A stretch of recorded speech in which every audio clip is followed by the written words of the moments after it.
Hey guys, J-Man here. Welcome to Earth's Mightiest Mondays, where we talk about Avengers comics. Today, we're covering 4 issues of Avengers, issues 101, 102, 103, 104. Wow, we're into the 100s already, man. That is really crazy. So it's pretty cool to be that far into it. And it's got some fun ones tonight. So before we do that, though, let's talk about what's going on tomorrow night. I'm going to be on Wrestling with Horror, and we're going to be talking about Until Dawn.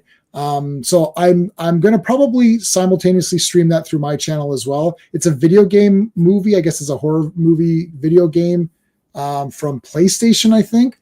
I never played the game. The movie was like, okay, we're going to talk about it on Tuesday.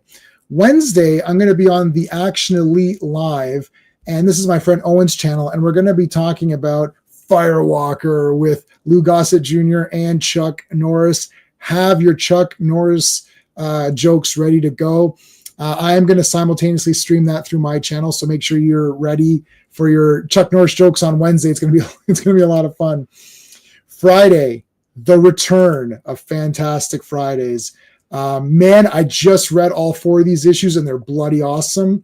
Fighting Magneto, that is badass. So that's going to be on Friday, and we're going to run Fantastic Fridays and Earth's Mightiest Mondays for the foreseeable future. I love the Fantastic Four. I've really grown to love them. I started reading them like a couple of years ago now with obviously with Sean, but also with Clobber Times. We started with number 1. We're into 103 now. We did all the Kirby stuff. I love it. So we're going to continue doing it. So that's going to be a lot of fun. Sunday, we're back with Imperious Rex. We're going to try to finish 1962. So this is the stream where I go through every comic book that came out in certain months. So we're into the tail end of 1962. So it'll be like September, October, November, December. Hopefully we can get them all done. So that'll be on Sunday. And then a week from Sunday, we're going to, a couple of weeks. It's coming. Circle of Iron is going to cover Teenage Mutant Ninja Turtles, the live action movie. That's coming in a few weeks. So keep your eyes peeled for that. All right. Let's start bringing the boys in here. Hello. Hello. All right. Let's bring in. I want to thank. I always forget to thank the members because StreamYard changed around the order of my icons. So let me quickly thank the members before I bring in Classic Comics. So I always thank these are the super friends. So I always thank them because they're the members of the channel. So Dan, Sean, Steven, Brennan, Mark D, RR, Philip Story, Digger Jim, Quagnar, Just Joe, FK, GT, and of course CT Clobber Times. He would definitely be here with us tonight. So make sure you put a CT in the chat. Thank you. I appreciate that. All right, now let's bring in Mr. Fancy Pants. Well, hello, Mr. Fancy Pants. Hello. Hello. All right. So we covered the Phantom of the Paradise last night. See, now it's up to 80 views. That's what I'm telling you. A lot of this stuff comes in after the fact. Many people message me saying, "Oh, I missed this one. I love this movie." It's like so a lot of people messaged after watching the stream after, which is why I like doing those anyways, because you get people coming on after, and it's just neat to see like their opinions. So Could Not Be Reached. That's one of his favorite movies. Oh no, I did a small CT. Sorry, I typed CT. I thought I had caps on. I didn't have it. I did a lowercase CT. But anyway, so that was a lot of fun last night. And I like Charlie, who doesn't watch. He's like, what? He's messaging me. He's like, what is happening in this movie? I said, just get through it. It's awesome. Yeah. All right. Joe Dog was here first. Joe Dog, what's up? We should do Phantom Kiss Meets the Phantom of the Park. We should do that. I have Kissology, all the volumes of Kissology, which is it's literally like everything Kiss did goes by years.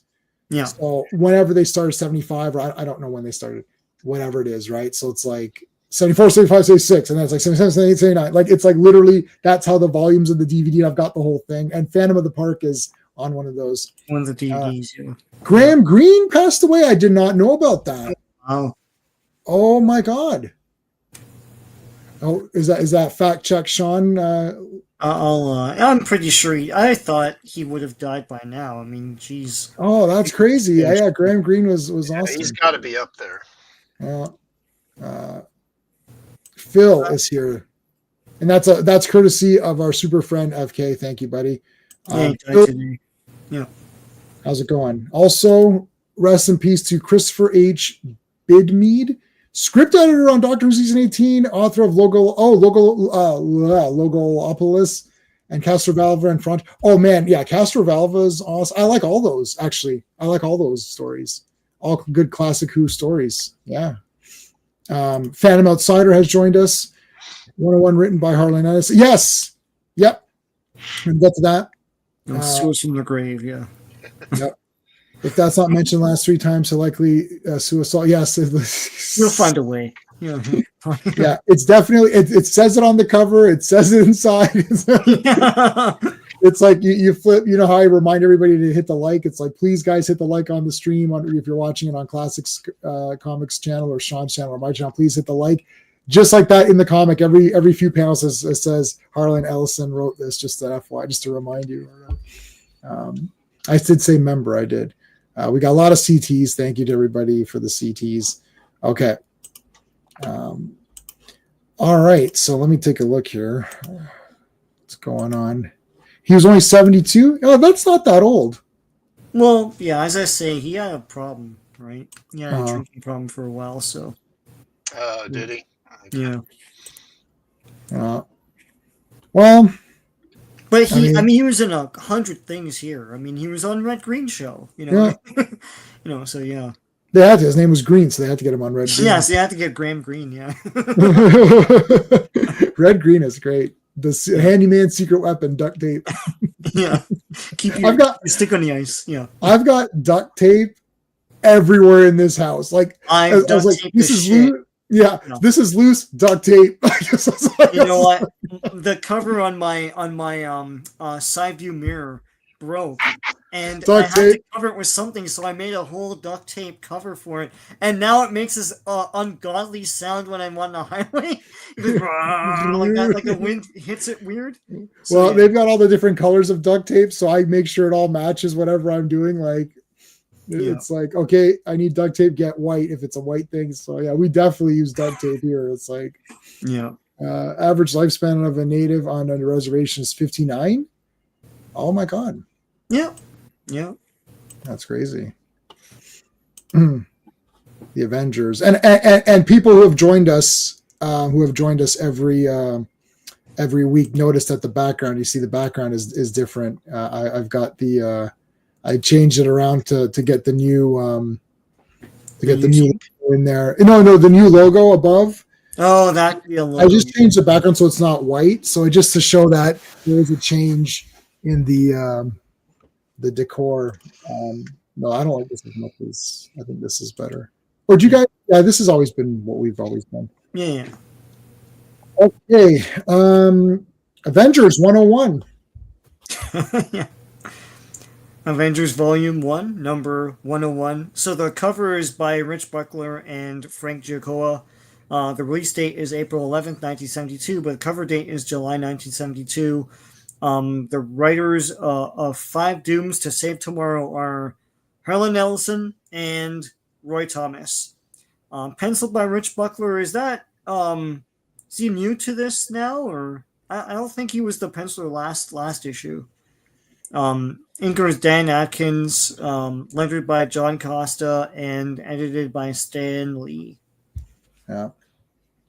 So this is this is almost like sort of like one of your like not Star Trek exactly, but it's like, okay, you got to kill moral dilemma kind of ones. Like, okay, you got to kill 5 people, and that's going to save everybody. Yeah, this is probably the first of many. An average guy gets like mega superpowers, and it's like this happens a gazillion times after this. So yeah. Now there it is. Harlan Ellison strikes back. Hey, Skeptic, how's it going, buddy?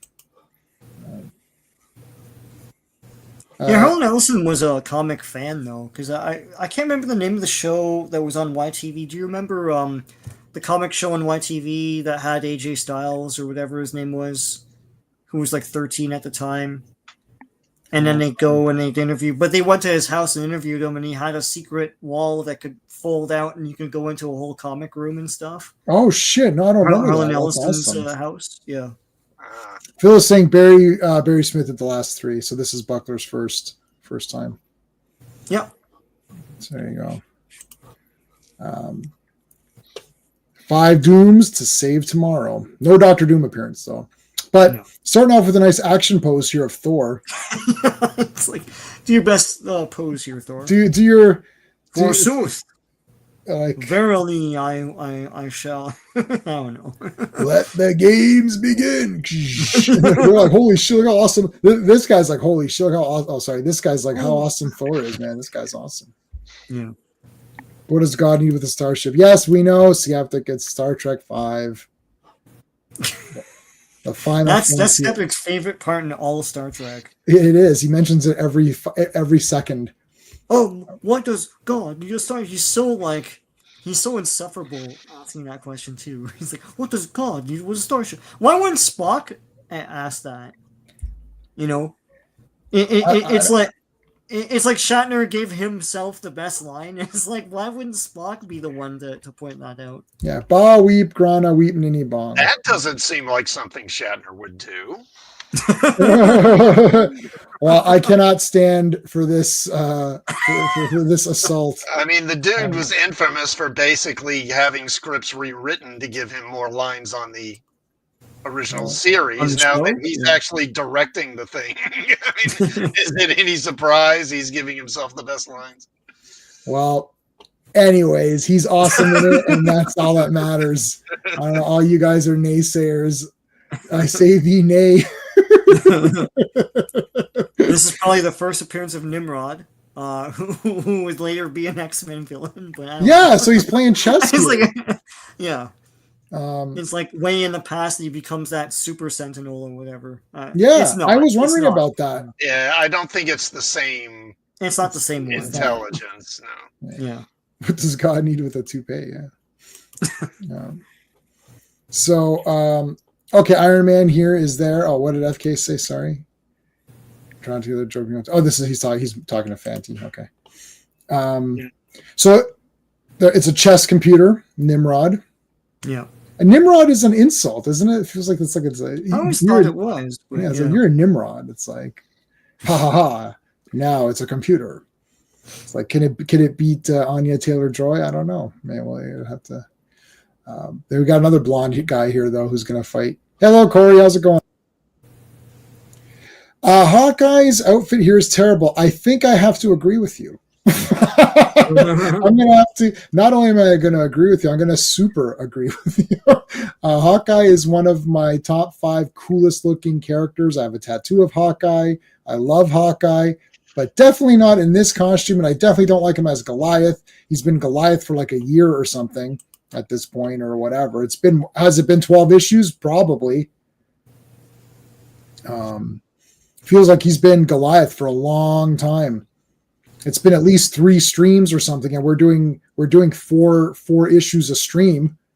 So holy shit, it's been a year of he'll go back to his regular costume soon. It'll be coming up soon. Yeah, I could see it coming down the line. Or this doesn't last very long, and I don't think it ever came back. No, it looks really poopy.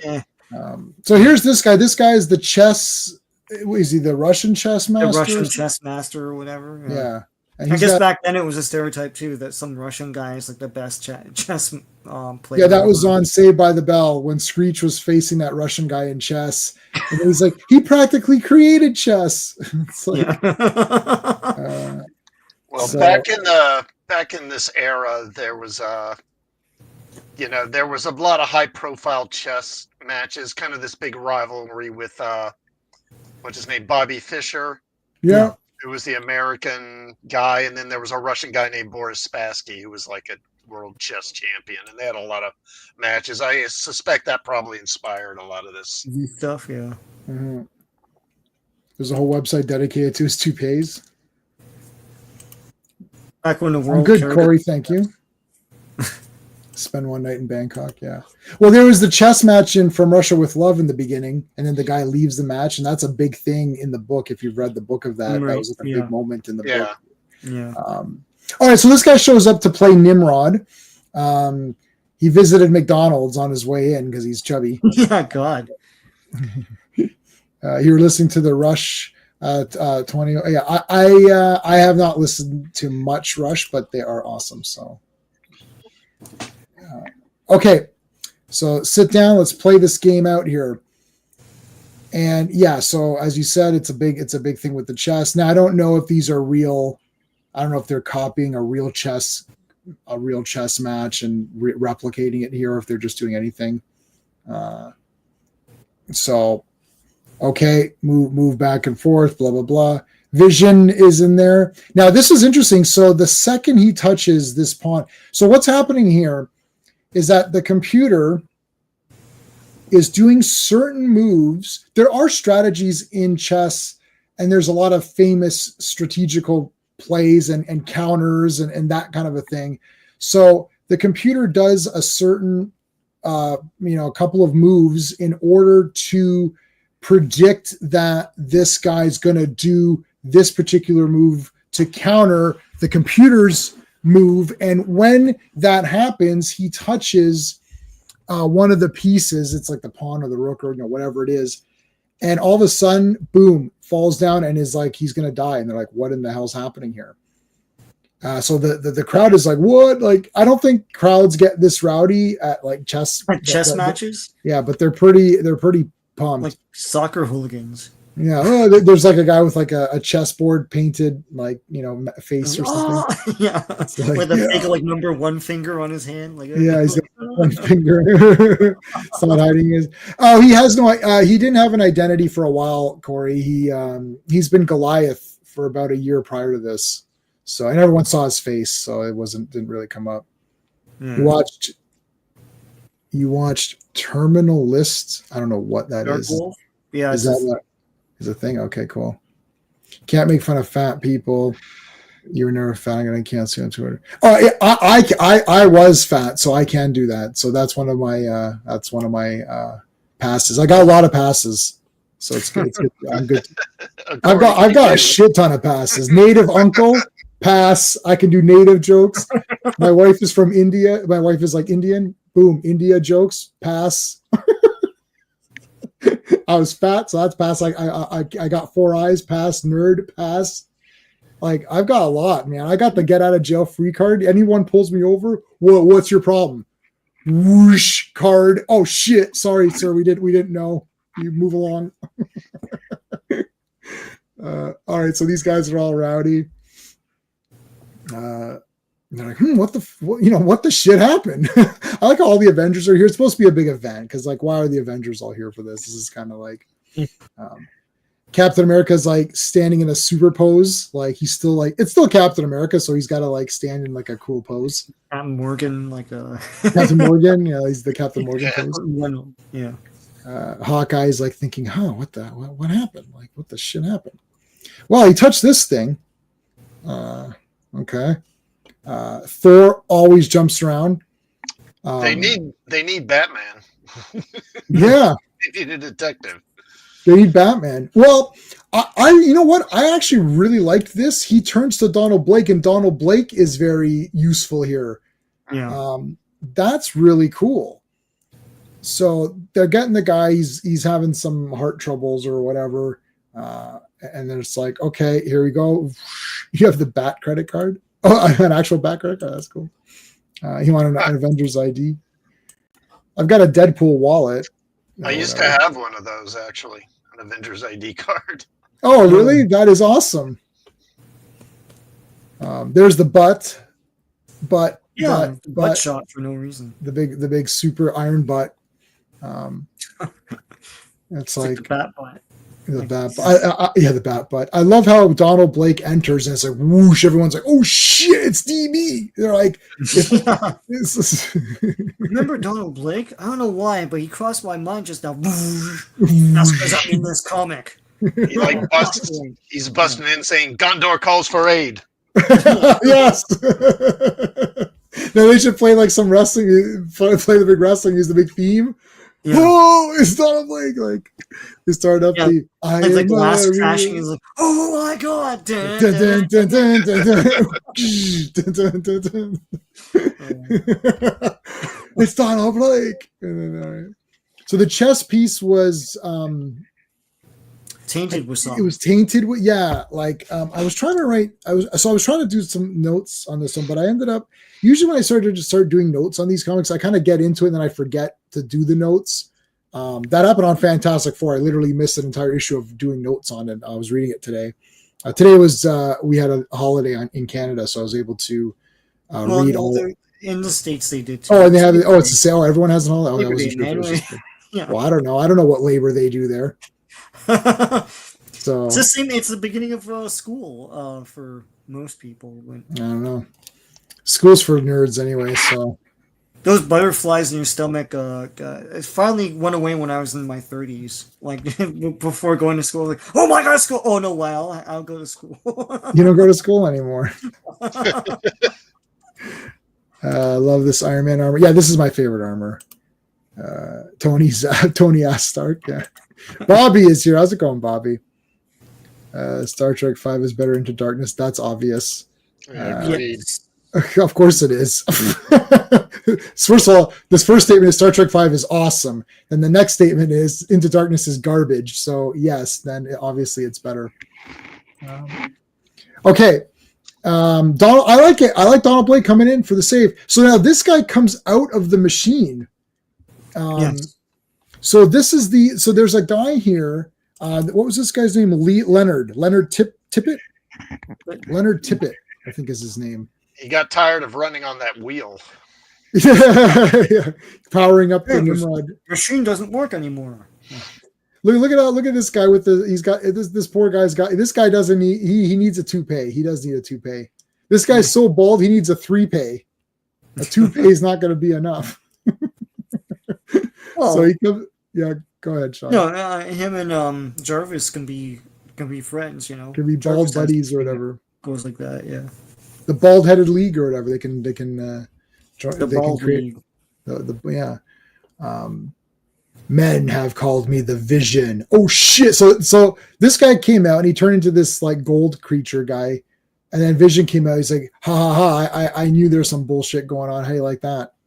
And then friggin' and this guy's like, oh shit! And he's like, I don't want to beat you up, Vision. I'm just like a bald regular guy, so I don't want to beat the crap out of you, but I've got to kill 5 people. And Vision's like, well, that's like not going to happen. Like clear. You've read comics, right? Like you've seen, you know, I'm an Avenger. There is a Comics Code Authority on the cover, so yeah. Probably I don't think you're doing shit, buddy. They should have a Comics Code hero, and he has like the comics code, and he has like it's his whole torso is the Comics Code. Yeah. Our good friend, super friend Quagnar is here. How's it going, dude? Hey, Question: what's your guys' favorite? What's your favorite comic book cover era or? Oh my god, mine is 25 cents.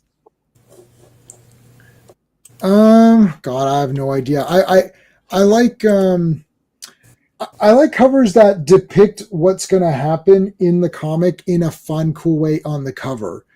Not so much modern. So like I don't have any modern comics like I mean I do, but they're not like in my like ready to put in my hand, you know what I'm saying? But like now modern comics, a lot of them, well all of them are just like a pose of something. So like you got guys who are just cover artists. So I can't think of anybody off like David Nakayama that just came off the top of my head because I just happened to see one of his. And it's always like, you know, like Fantastic Four issue 2 and it's like a sexy Sue Storm or something. And you're like, okay, I got it. So Sue's in this comic. I like where there's like the action. The only thing I can have that's within my like. You said what era you like before. It's the when they have the Marvel Comics banner and the banner. Yeah. So I don't know. Is that 35 cents or what is that? Like, does anyone? I don't know if someone knows. Well, it's a cover era. I guess. Like here, I got some Kid Colts here. So like this is just a random. So like, look, So he's gonna bust in, and these guys are gonna get shot, and all this cool shit's gonna happen. That's what I like. That's the cover. Yeah, that's the cover. I'm sorry for the noise. It's in like, it's like a whole. I got a whole shit ton of them. Got a whole big, huge pile of Kid Colts or whatever. So it's like a big, massive. Did you just get that or no? Yes, I did. I got that last week. I thought so. I didn't do a video on it though. So yeah, there you go. So yeah, whatever that era is, you have any like? For me, roughly speaking, it's probably going to be mostly Bronze Age, particularly Bronze. For Marvel, particularly Bronze Age. For DC, 80s, maybe some 90s stuff too. Yeah. Bronze Age is the best. The first thing Sean and I ever did was we had a Bronze Age podcast. That's the very, very first. I think that's the very first thing we said. Let's do something. Let's do a Bronze Age podcast. It ended up just becoming, we'll talk about everything. So what about you, Sean? Bronze? I guess we're all going to say bronze. Anything Bronze outside of that? Marvel and DC, I really love World's Finest covers where like Superman's being a dick to Batman or something. I have a lot of those. And you read it and nothing like that happens. So anyway. So there you go. Bronze Age. I think everyone agrees with that. All right. So this guy busts in. Sorry, Captain America busts in and sees this bald guy with red eyes and gold skin. And he's like, "Are you like Adam Warlock's father?" No. It's like Adam Warlock's grandfather or something. Yeah, if you're a god, why are you balding? Why does God need a toupee? Well, God does need a Speedo. He has trunks or whatever. That's true. Keep his modesty, So that guy, that chess player, that's one of the 5 people that need to be killed. There's 5 people. We're going to reveal this story as we go. Vision's knocked down. So the thing is, okay, Captain America came in, just hit this guy once and took him down. So the mystery is that this guy took down Vision, who is the strongest guy they have right now on the team. He's the strongest guy they have. He's maybe the strongest guy they've ever had. Yeah. And Captain America took him down in one hit. Yeah. So how can that be, right? I don't know. Got to read the rest of this comic. Read the book. You don't remember that ad? No. All right. Read the book. I don't know. The time unexplained books or whatever. And then they had the ads where it's like, what happened next? Like, oh, they entered the mummy's tomb. What happened next? Read the book. Oh, you don't remember that wasn't going to happen. Yeah. Readings for squares. I'm not reading books. Time Life books. Yeah. Hey, Edward. Edward is here. Thank you for joining us, man. I appreciate it. So covers from the 70s and earlier. So there you go. Covers last 20 years don't pull interest. Yeah, I agree with you. I agree with you on that. And I don't know what today is called, modern age or whatever. The problem with calling anything modern is that it goes away after a while. Like, right, and then you have to call it something else. And you have to call it There's like all these shifting, like Gen Z, Gen Y, It's like I don't even know when anyone was born anymore. I don't know. Yeah, it's gonna be Gen A3, Gen AX for life, baby. Like for a while we were not Gen X, and then we were. It's like they kept shifting where Gen X was, and it's like so I guess we're Gen X now again. Okay, so that's the mystery. Why was this guy so strong? He beat the crap out of Vision, and then Captain America hurt him, and then now he's teleported away. So what's going on? Whoa, this is all like cool, crazy weirdness. Everything's going around. This guy wakes up. So okay, this is a weird one, right? So thank you, Harlan or whatever. But like, what the hell's happening? So did he kill that? Like, that was all real, right? I don't understand. He teleports. He thinks it's a dream because he doesn't know what reality is, right? Right. But then the Watcher comes and goes, "No, it's all true." Yeah. So Watcher shows up. The Watcher, man. I'm gonna submit a complaint to the HR department of Watchers. Like, dude, are you in or out? I know. He's like, I cannot interfere except for this issue, this other time. It's like, no, man. I don't count that. It's like, remember when you interfered? He's like Q, right? It's like, remember when you interfered? It's like, no, I'm not counting that as, you're not counting that time, because that was just like a quick side thing. It's like, yeah. Also, he's got a new outfit. I don't like this outfit as much as the other outfit. Yeah, he's got his muscles though. Yeah, I do like the muscles on the Watcher. No, Kirby. Everyone knows. I was going to put a poll up, but everyone knows Kirby's Watcher is the real one. The big beefed up, like beefed up. Yeah, the big every day is arm day. Why are you called the Watcher? Because watch my muscles increase. Watch this. Like, okay, I guess that's oh, you think it's me watching you? No, it's you watching me. That's what. Watch these 30-inch pythons, brother. What you gonna do when the Watcher runs wild on you? Yeah. Okay, so the Watcher says, "Okay, you know that dream you just had? Yeah, that was totally real. You're a complete insane, crazy person." It's like, what? I was beating up Avengers. You sure were. That's pretty awesome. It kind of was, yeah. I liked watching that. Yeah. The other Watchers do put Uatu, yes, on trial. Oh, they do. Oh, interesting. I'm looking forward to that.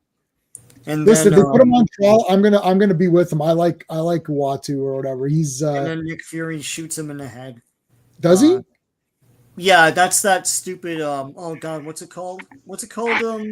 Classic. It's a modern story. Oh man, I can't remember what it's called. I saw a trade paperback of it the other day. Anyway, I'm sorry. What again?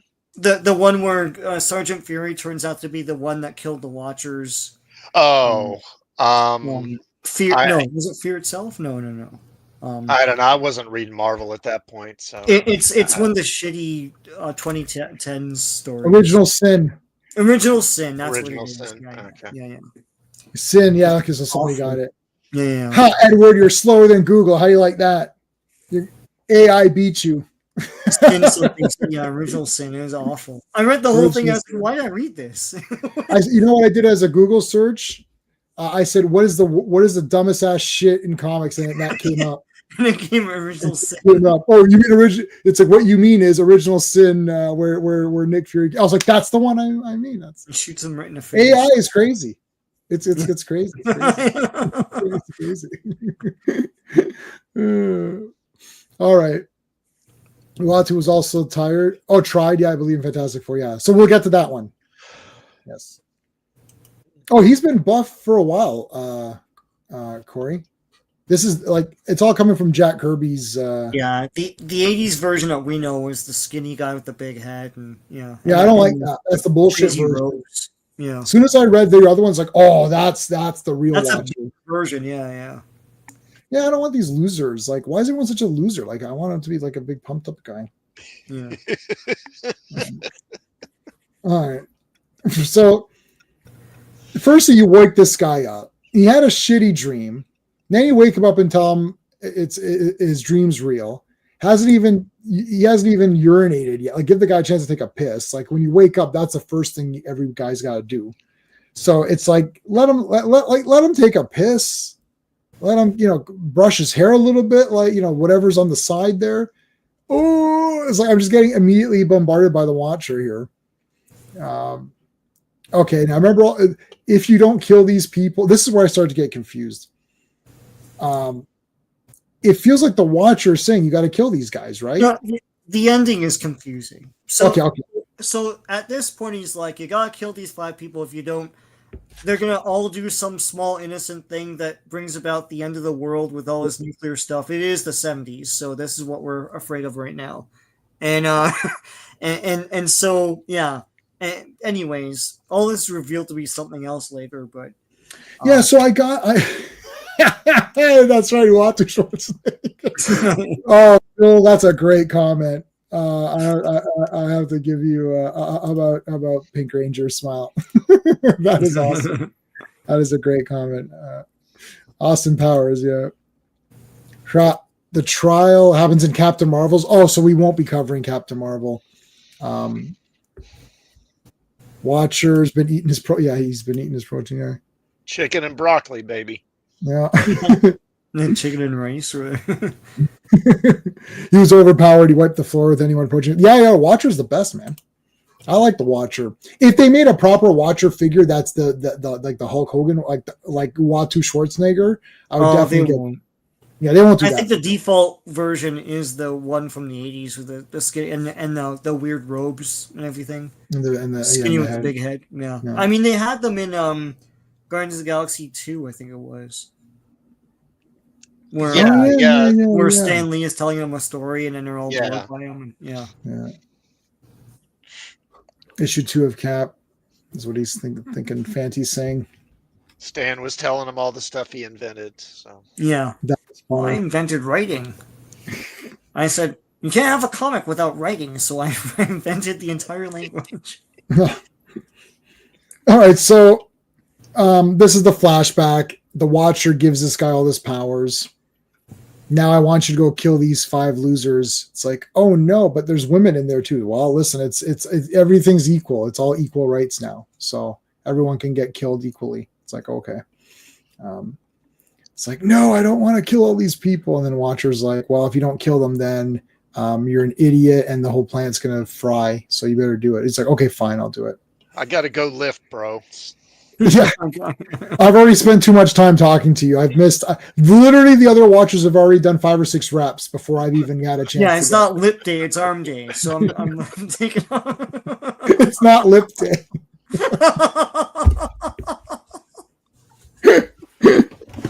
You guys got to watch Pumping Iron. I don't know if you've seen Pumping Iron, but you need to rewatch it again. Anyways, it is the best. I've seen that movie. The movie I've seen the most is Once Upon a Time in Hollywood, but the second most movie I've seen is Pumping Iron. I'd watch it like 3 times in a day. It's so awesome and funny, and it's like, and Schwarzenegger's the best in it. And just the guy, and then he's like, no, and he goes, this guy's like, oh, I'll do all these poses. He's like, I could convince him to lose the competition, no problem. He goes, put me in the room for an hour. That guy's gonna lose the competition. Like, what? He's like, I'll just convince him and all. Oh, it's so awesome. Okay. The Avengers are kind of like not really. They're sort of reacting a bit more in this comic than they're not like they're trying. They gotta figure out who are the people that he's after, right? Yeah. And they have to lose in order for the story to go on. So yeah, it's a bit weird. Yeah. So this guy was like, what, trying to steal apples or something, or what the hell he was doing? The name of this person that he has to kill. I have 2 coworkers that have like, one coworker is Mario and the other one is Rizzo. Like literally, I was like, oh my god, it's the 2. 2 of my coworkers. Never seen that. Oh, you never seen that? We got to see it. All right, you got to go, Corey. Take it easy, man. See ya. I appreciate you being here. Feels like Miles. I feel like saying Miles sucks is fighting worse because people just. Well, Miles does suck. So there you go. Yeah. There, facts. You heard it here first. No one's ever said it before, right? No, I don't. I just don't care about him. I don't care. Like, it's like, if people like him, okay. If they don't like him, then I don't care either way.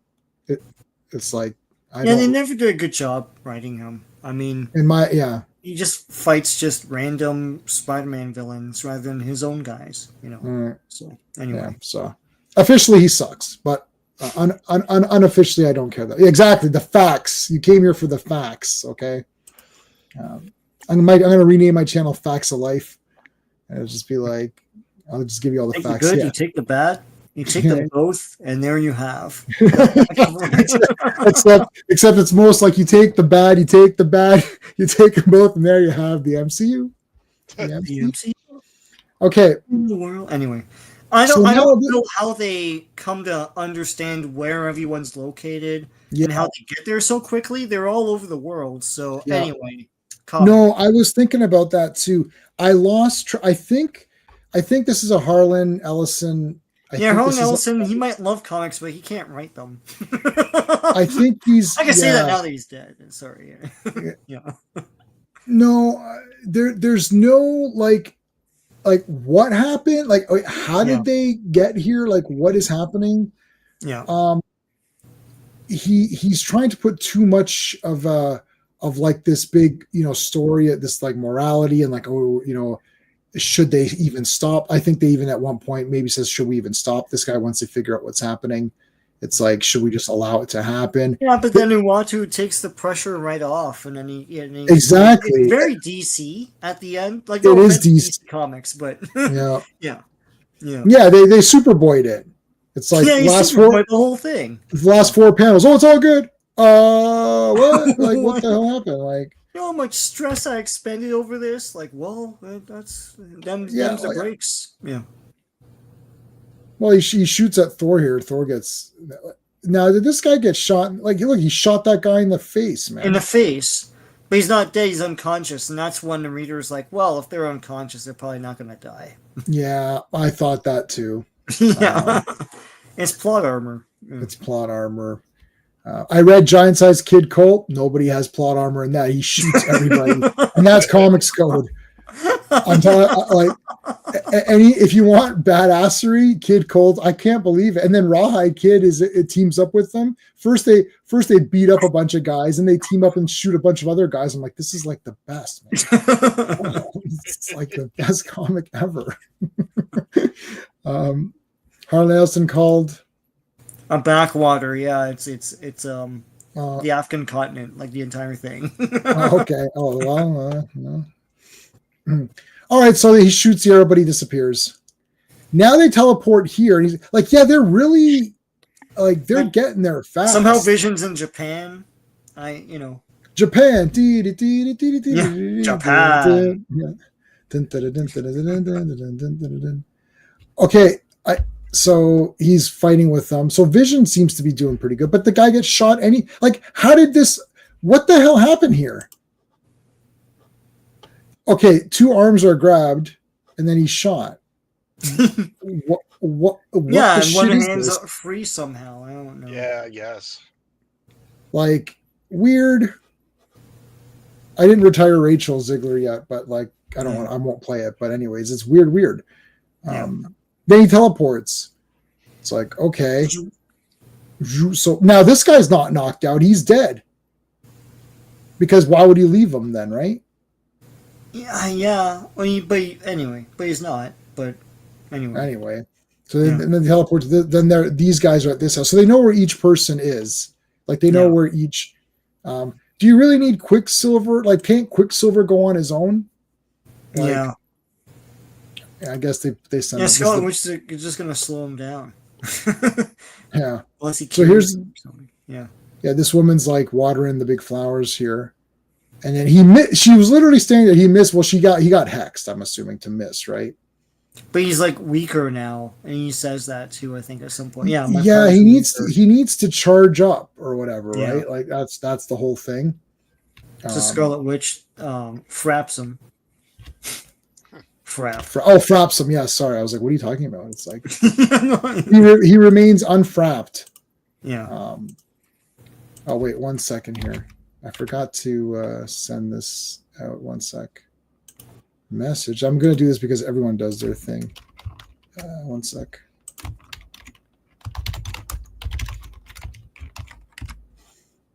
So she fraps him, frappuccinos him. Quicksilver runs, and then the guy teleports away. And then she's grabbing the Scarlet Witch's leg or whatever. Like, whoa. Oh, from his eyes, Bobby? I guess. Maybe. I don't know. Yeah. Yeah, okay. I'll give you that. It feels like it's coming from below, but... All right. One of your comments of Spider-Verse reviews just blur Green Goblin. I can't tell if he hates you or loves you. I don't know. What's LRL, or was it LOL? In real life, IRL. Oh, in real life? Okay. Just calling you in real life Green Goblin? I don't know. Oh, did someone put that comment? I heart every comment, so I think that's great. Because it's engagement. I desperately need engagement. Go back and comment on everything. I don't care what it is. Like, say anything. It doesn't matter. It helps. Okay, so she frapped him, and then Quicksilver ran his crotch into the boulder there. So Yeah, it must hurt. Like, oh, I will not have children after this. led with his crotch. Yeah. Now, Hex. So she got him.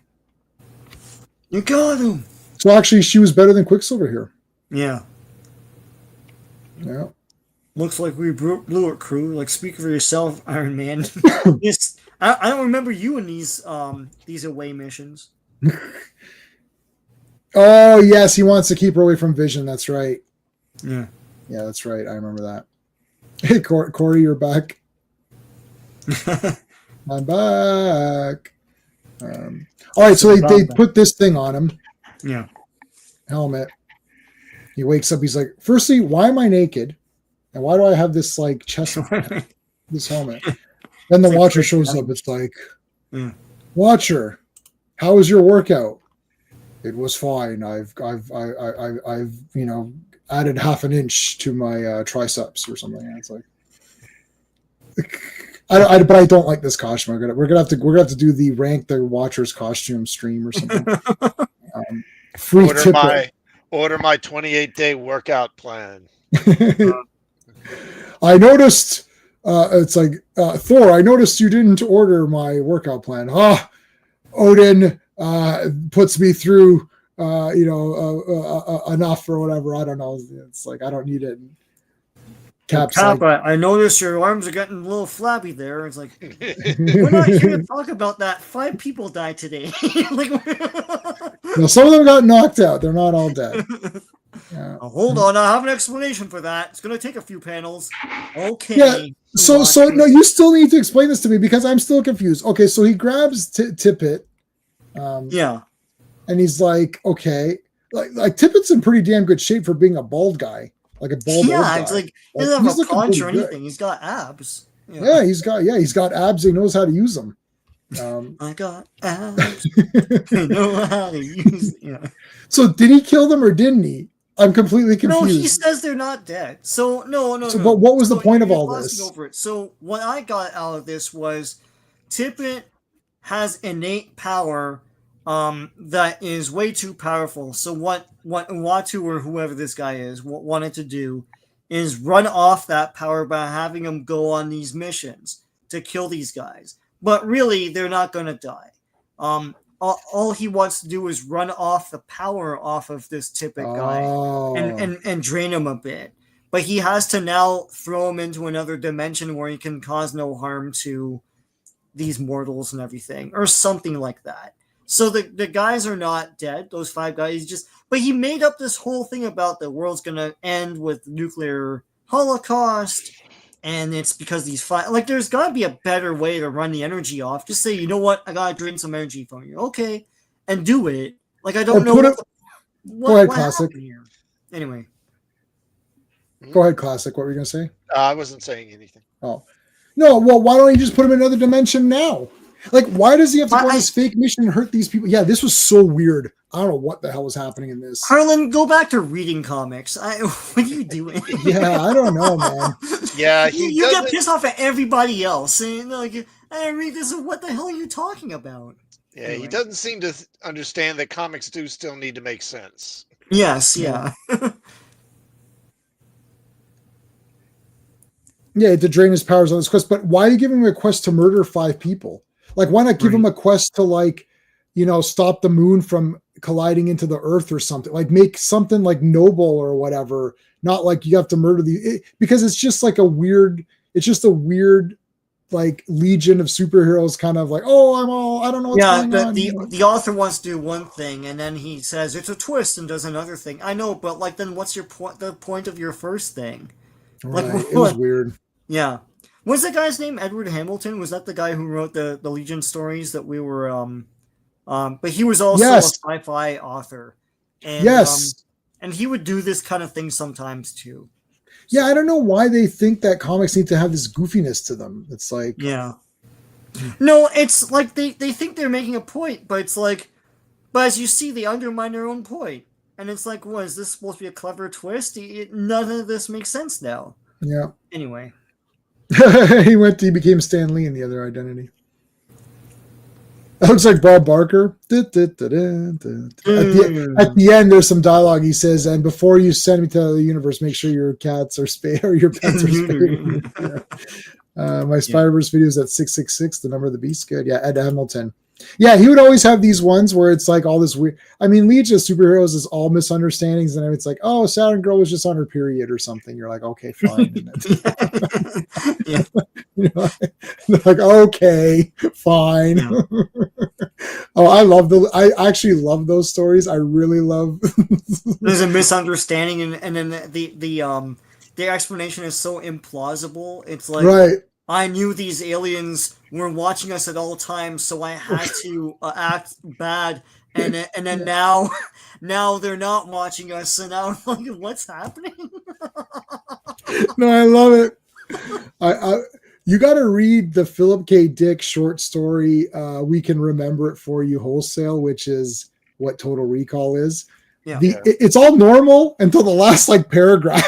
You're like, what is happening? It's like these aliens are going to destroy things, but he was kind to them. So as long as he's alive, they're not going to destroy the earth. So him just walking around, he's saving the planet every day just by walking around and being awesome. I'm like, what is this? What is this? And then I was like, there's no way Total Recall is this story.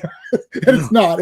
They just cut that they just literally tore off the last paragraph. They literally tore the paragraph off, and they're like, okay, you got to fill the rest of this shit with action. He's like, okay, what if he goes to Mars and fights Michael Ironside? Yeah. That sounds good. That was Cronenberg. Cronenberg took the first crack at that. I think it was under oh god, I can't remember his name. The guy who produced Transformers and several other things. What, Michael Bay? Oh, you're talking about Russ? Not Dino Russ, De Laurentiis. Oh, Dino De Laurentiis. Yeah, and he told him make it like Indiana Jones, and he's like, okay. So he made this whole thing about these mutants on Mars, and he that's awesome.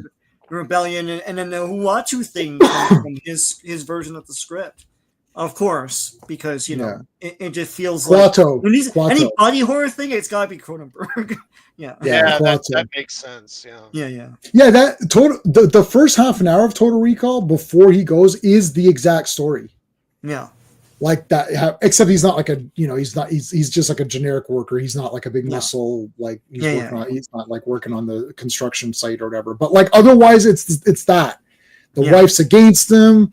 It's like, oh, what the shit's going on? And he goes to Recall, and they make him think he's like some agent or whatever.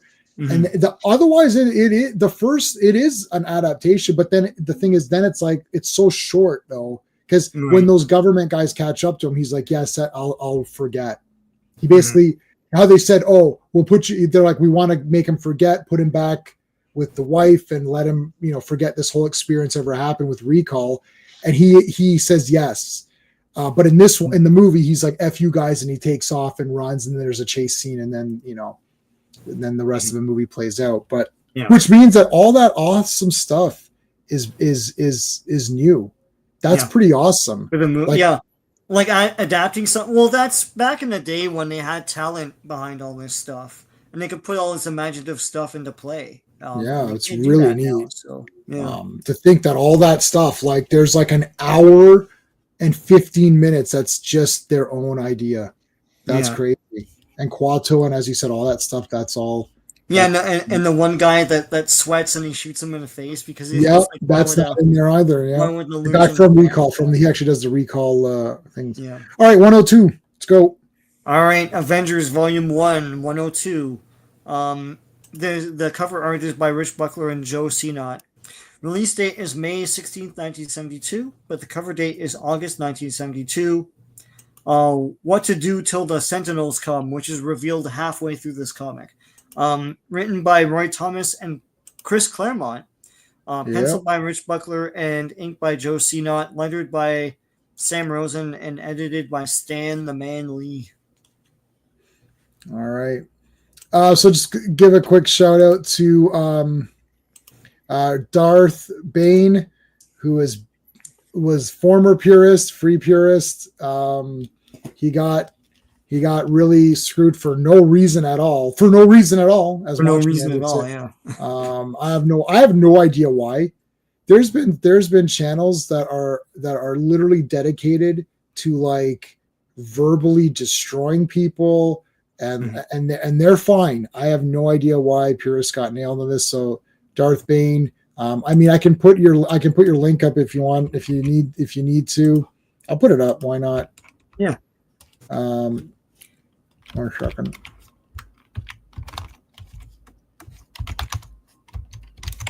There you go, guys. Help him get back. He was like, I don't understand what happened, but thanks for being here, man. I appreciate it. Would you rather drink Romulan ale? I've had Romulan ale. So is Sean. Yeah. We had it at Cork's Bar in Vegas. Oh, I've got a bottle of that stuff. Oh, awesome. You can make it. There's the recipes on. You can check it out. It's just blue beer, though, isn't it? You can. There is an official way to do it. It's more like I can't remember if it's like it's a mix of three things. You can make it in 2 seconds. It's nothing. Like you could just put blue food coloring into maybe like ice vodka or something, and then add something else to make it like more fizzy or whatever. Then that's it, and like you could just call it that. I don't know. I don't remember exactly, but anyways, was looking forward to Grim Reaper in WandaVision. Yes, I know. Master Pandemonium was awesome as well. Yeah. Roger can't make a phone call for help because it's plot dimensions action either way. He's violating his oath. Yes, I agree with that. I agree with that big time. Do you have the Rumble link? Send me the Rumble link on Twitter. Message it to me on Twitter. And if you send it to me now, I can put it in. So YouTube won't let you make content. Oh shit. Okay, send me your Rumble link. All right. Sorry, Sean. We did credits for this. Yeah, we did. Okay. Yeah. All right. Here comes the Vision. Okay, these guys picked the wrong man to mess with. I'll tell you right now. He just walked through them. He literally walked through these guys. How awesome is this? And they're like, hey, you can't do that. He's like, apparently I did. It's like he vanished. He's out of my vision. Oh, no. Yeah. He comes through the wall here. There's the Grim Reaper. Oh, my God. If this guy's walking around, like, how awesome is that? Yeah, but he doesn't use that thing to cut. He shoots beams out of it. Like, well, if I was doing it, he would definitely use it. I'm telling you, my version of all these Marvel characters would super sell like hotcakes, and I wouldn't make any of the murderers or whatever, but like I'd make the bad guys bad. They'd be murderers, but like, you do the old Doctor Strange comics. Doctor Strange gets cut by Benjamin Franklin. Yeah.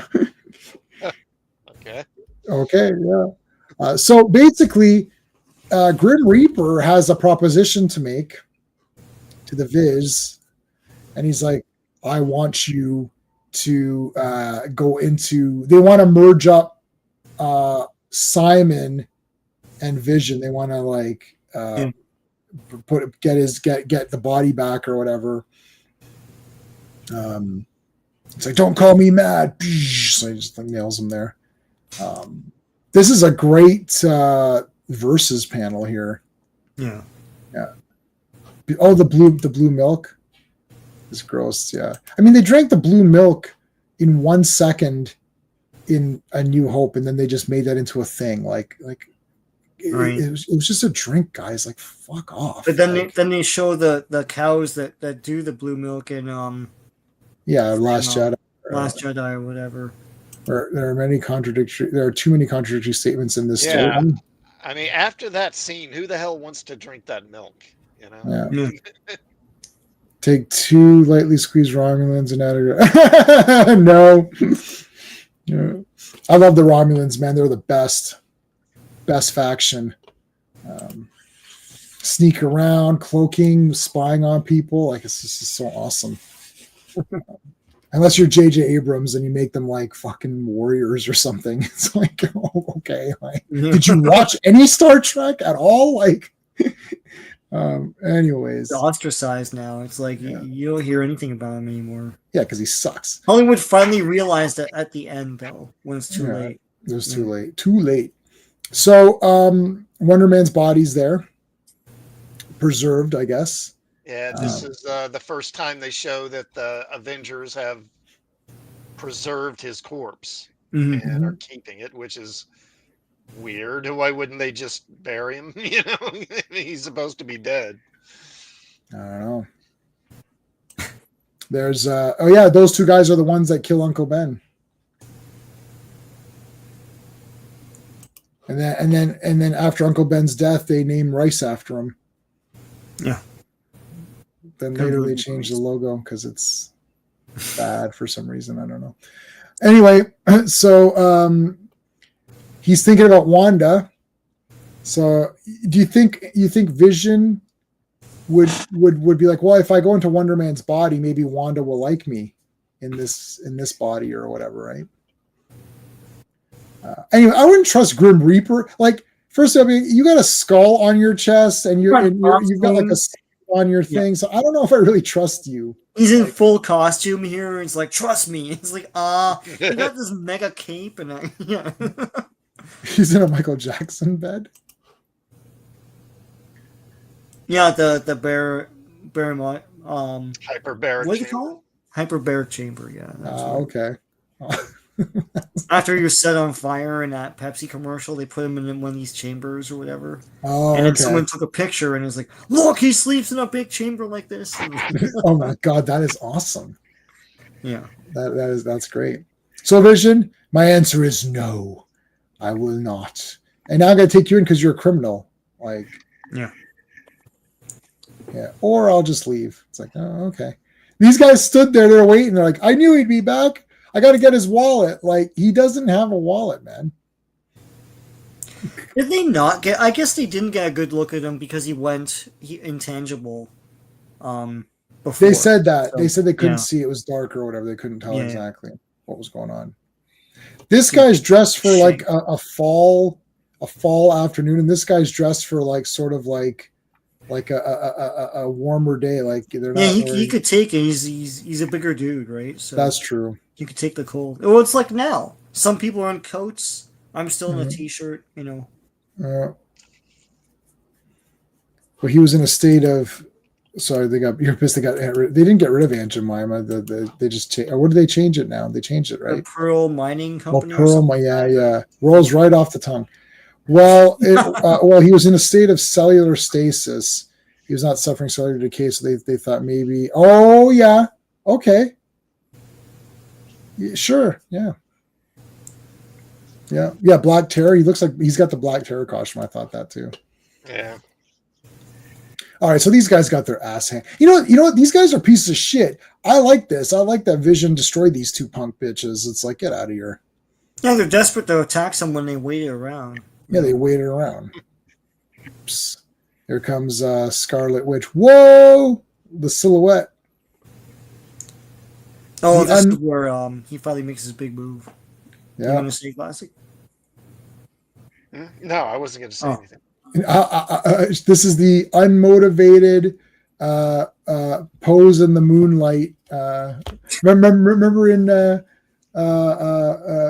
Loaded Weapon 1 where he gets up and he's like, what are you doing? He's like, oh, I'm just taking one of those unmotivated butt in the moonbeam walks. Hawkeye comes in. It's like, listen, Wanda, I know I've liked many other girls on this team already. But now I like you.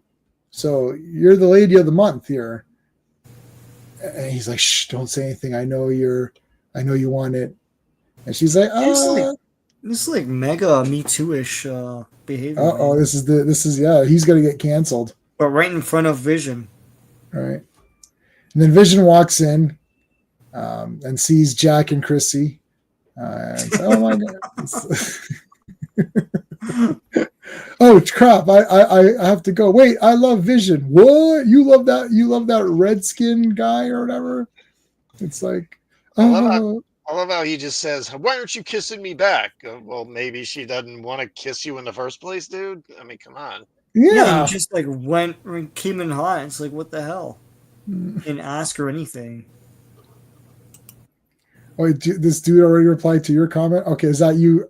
I don't know what's going on. So, whatever. Okay, I got Bane. I got Purist's link. 1 second here. Let me get that for you. So this is Rumble. I do actually have an account on Rumble. So I'll say Purist. So if you guys are on Rumble, check them out. I think I am on Rumble. So maybe I'll be able to I'll go on here. Let me see. I'll try after. I do like fighting in the comments, yeah. Hawkeye can't get canceled. Yeah, he doesn't have his own book. That's true. Zoe's just her pal. Yeah, there you go. Yeah, okay, so give him a subscribe. I will log into my Rumble. I'll have to find my login. I created a Rumble account a while ago just in case, because YouTube was giving me a lot of trouble as well. Oh my God, the Sentinels. Yeah. This is so great. Okay, on the news. These awesome guys are coming in on Earth. And it's like, let me repeat, they're super awesome. It's like, so if you want to fight them, you can, but like they're pretty cool. So I'd probably just surrender to them immediately because they're pretty badass. And then Quicksilver's like, are those the ones that appeared in the movie? No, those aren't the ones. Those skinny pieces of shit? No, those aren't the real ones. And Quicksilver's like, I thought they were the fake ones. I'm like, you're correct, Quicksilver. They're the fake versions. I have a big Sentinel head tattooed here, so I pretty much like the Sentinel. As soon as they showed up, whoosh, like the stocks go up, like, oh shit, it's fucking Sentinels in there, which I didn't know. Yeah. Oh man, here they come. And like, Quicksilver, buddy, you tried your best here, but come on, you're punching this thing in the head. Now, what's going on in X-Men here? So they're saying Beast. They're like, is that the Beast? Like, I don't know. Like, it's kind of weird. Beast had solo stories. What comic was that classic? It was like backup tales and stuff, but where he was gray and darker. I can't remember what that was, but yeah, and that's that version there. Like, it was more of a horror thing. Yeah, so this Beast has now become Dark Beast, which is that like alternate nowadays. Yeah. So they went back to this look to say, oh, that's like, like a bad one or whatever. Yeah. So I don't know, the comic versions are awesome, but opening scene was so damn cool. Oh, and whichever movie they were in. It's Amazing Adventures Volume 2 is right. Yes. Yeah. Okay. Yeah. Astonishing. There you go. I know how to say. I saw the cover. I was like, oh my God, what, because I knew Dark Beast was a thing in the comics. And I'm like, oh, this is, I guess, where all that comes from. So Amazing Adventures. Yeah, there you go. Yeah, I can save the MCU, but I can't. I don't think anyone can save it now. I think you need to take it. I think you need to stop it and give it a break. You give it a break. God. And then come back with full-on great action. Well, it'll come back shittier than ever. Of course it will. It'll have studio notes and all sorts of Of course it will. So that's from One Piece. We need a Gen Z approach, or whatever the generation is at that point, like Gen minus or whatever. Yeah. We need to make it for modern audiences. Right. Who are dumb. Yeah. And like shitty movies anyways. You mean for artards, basically. Yeah. Okay, so here comes the Scarlet Witch, and she's all dressed up here. Look at this, going out for the night on the town here. Whoa, what's going? Hawkeye's like, woo! She wants to get out in them streets. Yeah, it's like he's got the tent pole here, like.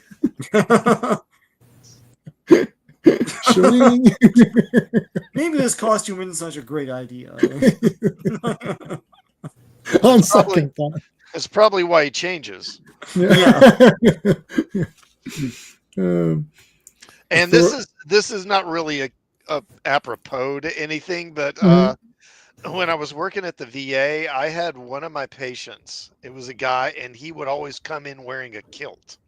Oh, awesome. And it was a really short kilt. Oh.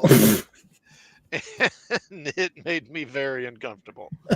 I'm feeling a draft, aren't you? I wish, maybe next time I'm going to wear my longer pants. What do you, it's pretty drafty in here most of the time. I think I'm going to start wearing pants. What do you think? No, I'm good. Oh, okay. That was my hint, but okay.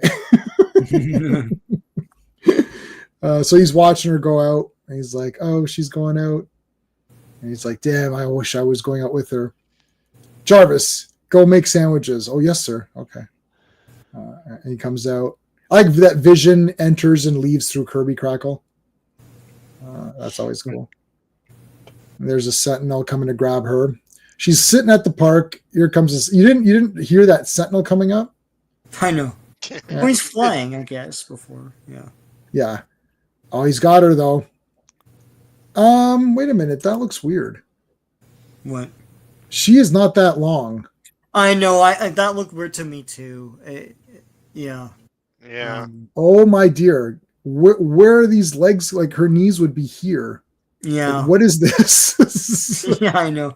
Well, he squeezes her so much he like kind of elongates her. Yeah, what the hell? The like a elongated woman. Yeah. I don't like the numbers on them, but it is what it is. So he's got number 5. He's a number 5 Sentinel. Right. Yeah. Sneaky Sentinel. Yeah. Yep. Hey, lady, come on, lady. Lady, come on, cut it out. That's James Remar, Ajax. There's a great video by Rob Ager on Ajax being such a great character. He has a lot of negative traits, but he has a lot of positive traits, loyalty, and he actually he's actually a very interesting character, even though he's not in it. And everyone, if you have one complaint about the Warriors, you're like, oh man, Ajax got nailed too quickly. Like you would have liked to have seen him go further on. Yeah. I love the Warriors. We're going to do that for a Circle of Iron. That's like top 20 movie. I bought the super edition of that, whatever, like the bullshit edition. Okay, Quicksilver does his little, cannonball thing and just gets nailed. Oh, she looks better there. That looks more proper now. Yeah. Now she looks okay. Here comes the Vision. Avengers assemble. Here we go. Yeah. Nailed too quickly. Quicksilver is now really mad. Yeah. Another android. Yeah, all these robots really go after Scarlet Witch. SWAT. Vision got swatted and dumped into like this ocean or whatever. Which isn't that deep. It's like it's like a river or a lake or something. Yeah, okay. It's at Central Park, no? Oh yeah, you're right. Yeah. Yeah, probably. Ding ding ding ding ding ding ding ding ding. It's friends or whatever. Okay, so here comes the cavalry. They're shooting everything at this thing. The Sentinel's like, "Oh, I don't need all you people. I only need one." Right? The Sentinel only needed a female. He just needed one female mutant. That's it. Yeah, I don't shop like a woman. I buy like a man. So I just very determined. Come in. Yeah, you just take the first one off the shelf. Oh, you should take the third one because the first one, like I don't. Yeah, I'm not shopping around. I'm not browsing. I need aftershave. This is the aftershave in front of me. It's done. Yeah, that's it. It's done. Okay, so he flies off with her, and Vision comes out. It's like, what the shit happened? It's like, Vision, you tried your best, man, but I mean, Sentinels are pretty badass. So. Sorry, Cap. I thought it was the Sentinels from that shitty movie. No, it wasn't those. It was the real ones. It's real ones. Yeah. Vision's like, yeah, the real ones are real tough. I can't just come in. He's like, yeah, that's okay. Totally understandable.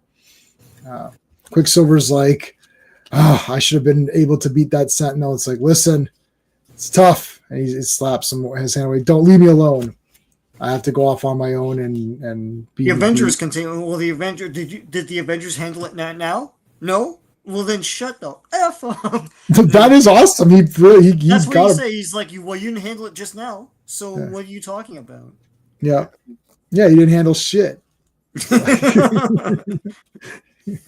You handled two things, Jack and shit. Jack left town. All right. 103. Just get there. Yep.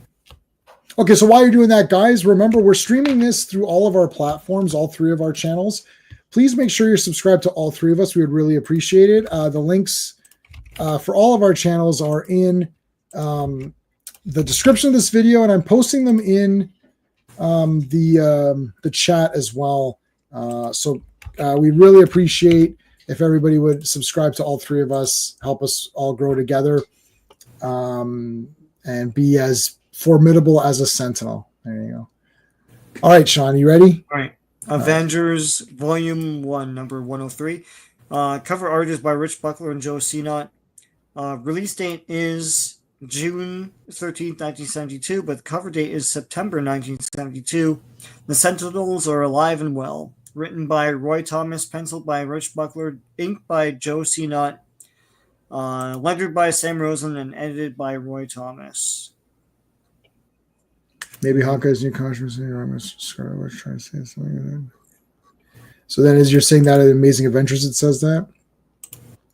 I saw that concept art before, Skeptic, and it's all garbage. You know, it's a good concept. So when I went to go get my Sentinel tattoo, I told them I want the real Sentinel. He's like, yeah, I know what you want. It's like, he's like, I've been tattooing for 50 years and no one's ever asked for the shit version of the Sentinels. It's like, exactly. It's like, hi, can I get the shit version? He won't do it. He's like, I won't do the fake versions of the Sentinels or whatever. Yeah. So anyway. Can I get a fake Sentinel tattoo? Sure, yeah, no problem. I can't remember what they looked like. It's garbage. Exactly, they don't look like anything. Yeah.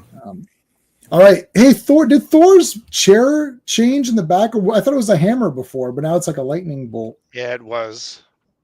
Oh, Thor's like, I dislike the new chair or whatever. It's like, well, he broke it, and they had to give him this replacement chair.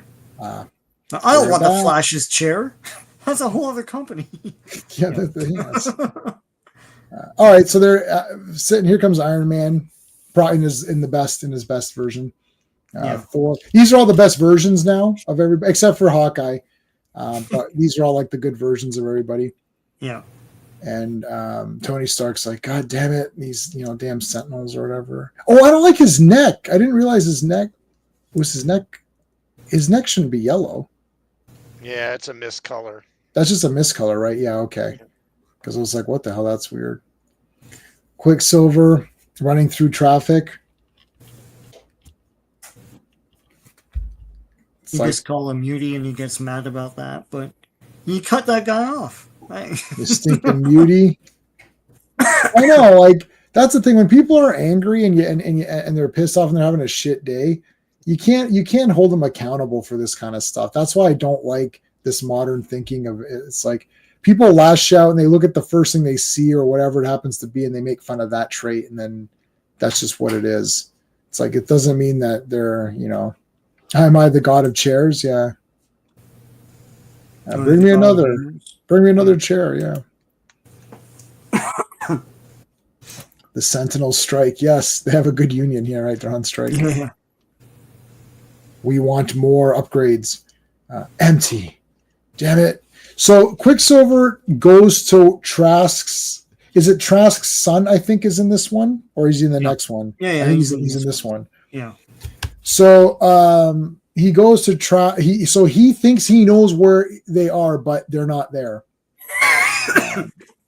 So everything's empty. He's like, what's going on? And then boom, here's this guy. Now this guy, what was this guy's name? Larry Trask. And now he's where, oh no, this is a flashback. You have the mutants or whatever. So there's Blob and Toad, Quicksilver in the green. And they're kind of like having a little bit of an argument here or something, like, I don't know. So then we cut to Larry Trask, and this amulet is this suppresses the mutant power, right? Quick, so yeah, I think this suppresses the mutant power. Would you rather watch Days of Future Past for a week straight, or be forced to watch Spock yelling at I don't want to ask these weird questions. I don't like. I would rather watch Days of Future Past.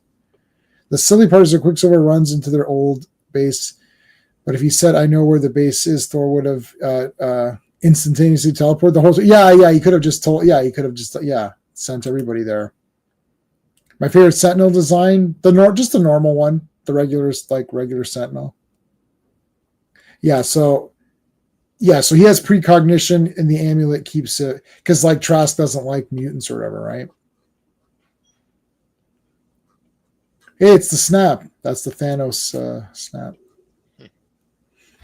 So Quicksilver's going to all of the sort of the known locations of these guys. I forgot. Does this guy knows he's a mutant, right? Or does he not? No, he knows he's a mutant, I think, right? Okay. I would assume so. Yeah, so he's wearing this thing all the time. He comes out, Quicksilver crashes through. We'll discuss that later, Skeptic. That's an interesting question for later. Who are you? It's like, so he's like, where's my sister? He pulls out the gun here. I mean, I don't know where he's going with that gun. He just slaps it out of his hand. So that's like, you can't do shit to Quicksilver. So he grabs Trask, thinking that Trask knows where Wanda was taken. I don't get it. It's like, what's going on? So the burglar alarm goes off. Here comes the cops. They're like, holy shit, it's friggin' Quicksilver. It's like, that guy's an Avenger. He's one of the Avengers. So now Cap is talking to Nick Fury. The cat. Oliver, the father, was contracted to create the Sentinels to eliminate mutants, but he did not want to eliminate his son. Yes, yeah, that's right. He kept it secret that his son was a mutant. And also, it kind of gets a little bit warped here because Sentinels aren't supposed to attack. This is the whole, like, the robots, the Asimov rules, right? Like, they cannot harm humans. They can harm mutants, but they can't harm humans. But then, in a logical way, they're going to make it so the humans are going to be sterile so that they can't reproduce. So in a way, they're not harming the mutants, or they're not harming the humans that are alive now. They're just preventing new people from being born. So anyway, we'll get to that. Yeah. All right. So Vision comes back. Remember, we've got the what's his face? Grim Reaper. Decide. So he's thinking about that. I'm a little busy right now. I'm a little bit busy. Yeah. Yeah. Skip the sad songs, man. What's the word? Okay. Falling Sentinel. Star Trek Beyond was good. No, it's not. It's trash. It's trash. Dun, dun, dun, dun, dun. Oh, yeah. Star Trek Beyond is trash. Larry did not know he was a mutant. See, this is the thing. I thought that he didn't know. Larry did not know he was a mutant, as his dad put the amulet on him before his powers manifest, and he did not live long after that. So it was removed, and he saw the future blackness, and it was crushed by a falling sentinel. Yeah. Okay. So we'll go through this. Okay. So Quicksilver's looking for her. Now here's the big solar flares or whatever. So this is all going to play a part in a larger scheme. That's Sentinel number 2, right? Mm-hmm. So Sentinel number 2 is the leader here. And even though they're not supposed to harm humans, they're still creating this thing to kill the mutants, but it's also going to hurt. It's going to sterilize all the humans, but they don't care because, I mean, I don't know. It's like technically not getting hurt, but there's a secret. So Trask's son, Larry, is a mutant. So that's one secret, but there's another reveal at the end, which is kind of weird, but I don't really know how it works, but we'll see. But Iron Man's completely messed up here with this yellow neck or whatever. It's just weird. Like, yeah, Buckler's not putting the articulation in the neck banding. Mm-hmm. Yeah. That looks weird. It looks like he just has a normal neck. Anyways, Rick Jones. I like Rick Jones here. He's like, remember I did all this cool shit like not too long ago? Yeah, we remember Rick. Yeah. I'm Rick Jones. I feel like he stole the Flash's chair. Yeah. If you sterilize the human race, then there's only one present number of humans. So in 100 odd years, no more humans. Yeah, exactly. Yeah, it's like Children of Men, that weird movie. Yeah. He wears nothing under his kilt, yeah. Hawkeye, you got nothing under there. Let's go. So Thor powers this up. This is cool. See, Thor doesn't just like put Mjolnir in the thing. It's like a big superpose to do it. Like, yeah. He doesn't just walk over. Working. Oh, wait. Well, all right. Yeah. Oh, now it's cool, right? Now it's working. All right. Thanks, Thor. Yeah, thanks, Thor. You're the best. Yeah. I'm Rick Jones, bitch. That's just, yeah. Okay, Quicksilver takes this off. I mean, you could have just taken it off his head. You didn't really need to break it. Yeah. Like, you've broken it. I hate that in movies where they break a necklace they off. They always do that. And then they're like, well, how did they put it back on? Like, you just broke it. Like, oh, is that the way you take a necklace off? No, you put it up over your head. Yeah, like, yeah. So he falls down and he's like, no, you'll see that you're a mutant. No. It's like, oh, it's like, what's your problem, buddy? I just wanted to see what happened. It's like, ah. It's like, okay, here, put it back on, loser. It's like, God, fine, wear it again. First of all, Quicksilver kidnapped this guy. He's like literally naked. Like, give me a break here. I just got out of the pool. He basically just got out of the swimming pool and got taken. Yeah, but to him, his sister's involved, so he's like, he's like taken. He's craven, Yeah, I got a set of skills. So here's the big what is this, Africa or it's the outback in Australia. Yeah. It's and then Crocodile Dundee's off to the side or whatever. Quick, let's go. So they come into this like volcano area, which is cool. It's always cool to have like volcanoes and stuff. Yeah. It looks more like a big anthill, and all these like sentinels kind of crawl out like ants. Mm-hmm. This is so cool. Like a big arm came out and grabbed him. Oh. Suction cup arrow? No, it's like electricity or something. Look at how many they're coming out now. They're coming out of the woodwork here. Whoosh. I like that they always looked scary. Like Kirby designed these, right? It's like they always looked like they always had a weird, angry expression on their faces. Yeah, like the grill. Totally missing. Yeah, that was totally missing in the movie. I was like, well, they're not Sentinels then. That's a key piece of their design. You can't redesign the Sentinels. No. Like because then they're not the Sentinels because there's so many robots so many robots, mechanical guys, armored guys. There's so many of them in Marvel. And most of the time, the only ways fans can tell any of these people apart is by color and design. Like, you start lining up all these robots. If you just did the line art or whatever, and you'll be like, oh yeah, that's this guy. That's, you can kind of still tell. You're like, oh yeah, Sentinels. Like they've got that grid. They've got that grid. Yeah. The thing to me, they've always been the embodiment of like aggressive anger or aggressive hatred. Like they're supposed to be scary. It's like oh, that we've come to like, as a human, you're supposed to be like, oh, they capture mutants, but you're not supposed to be at ease around them. Right. Yeah. That's a good point. Good way of putting it. That's right. Yeah, they shouldn't look like too cool for us. It's just like, oh shit, this is kind of weird. Yeah, this is like we mean business now. This is kind of scary. Yeah. Thor flood the anthill. I know.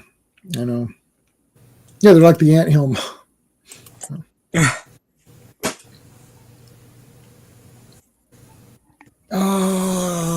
So this guy's got the big, like he takes the amulet off.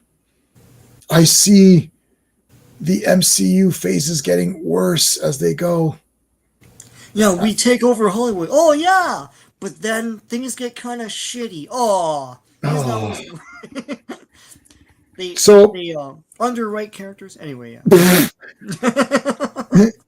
Here's Sentinel number 2, and he's all messed up. Like he's all melted up, and it's just he's battle damaged. Yeah. I don't like battle damage figures, but this would be a battle damage Sentinel number 2 battle damage edition. Throw Pulse exclusive, and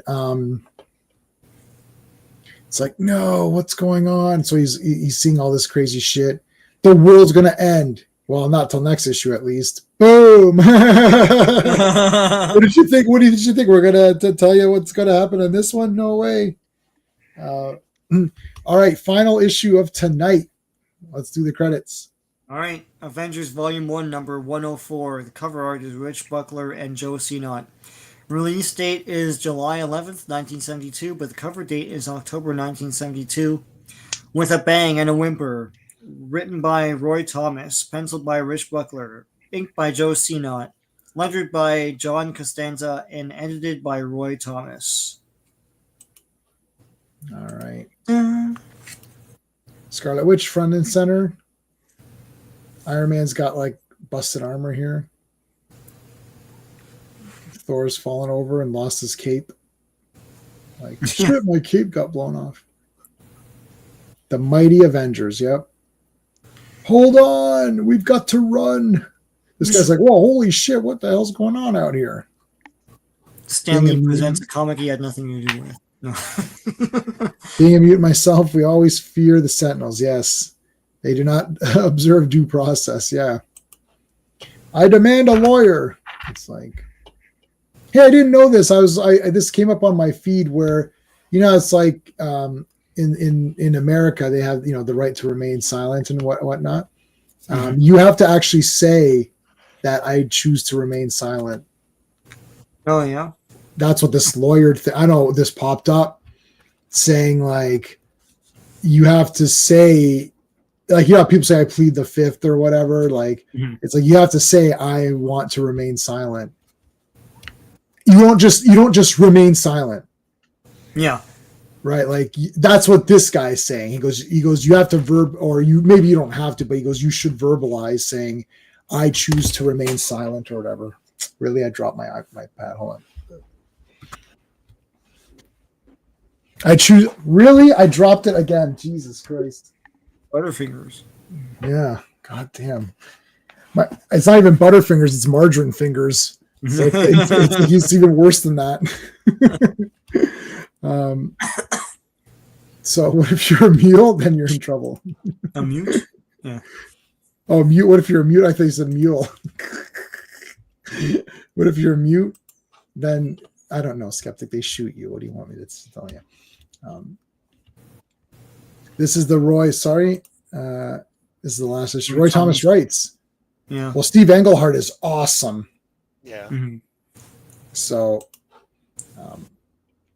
okay. So remember all this cool shit from 5 seconds ago on the stream or a month ago in real life? Yep, I remember all this cool shit. Yeah. Remember all this cool shit? There's all these weird solar flares. I wonder if that has anything to do with anything. Well, we'll see. All right. So there's been a lot of running around for this guy. He just got out of the swimming pool. He's definitely dry by now because he's been being whipped around. So it's like he's been air dried. The Avengers have arrived at the anthill. Hey, can you let go of me? Like, where am I going? I'm not going to run away from you. Like, you can catch me. Like, leave me alone. Yeah. Leave me alone. The Sentinels are... this is a badass... Look at this, man. Captain America jumped backwards and blocked. Like, that's super cool. It's like John Woo. I don't know what happened there. Yeah. That's awesome, man. He flipped backwards. That's cool. Okay. So they threw the hammer. How is this not, like, going through them? Like, Vision went through the guy, but the hammer, it's like he was able to use some sort of... Well, I guess they explain it later because he's got powers, right? So we'll get to that in a second. So Vision is like the champion here, like phasing through all these guys. Yeah. You shall not pass. Mutant, you shall not pass. They're very judgmental, yeah. They're extrajudicial, yeah. I'm a minority by being a ginger. Oh, yeah, they would just shoot you, I'm sure. So, anyways, they come down through the tunnels here. It's like, dismantle this device. It's like, okay, I love this. You got the blueprints here. I love these when they do things like this, yeah. Second level. Look at all this cool shit on the second level. Like. See, now it would be really cool for like a superhero to have a base like that inside a volcano, like a Yeah. headquarters or something. Oh. Scarlet Witch, yeah, there's an arrow. Well, sorry. Way at the basement there. Yeah, Scarlet Witch is there. It's like, okay, thanks. Yeah. Number 2 sent. Okay, right there. Thanks, buddy. The emergency tunnel. Standby squadron. I like those guys. They're standing there, literally standing by. You know?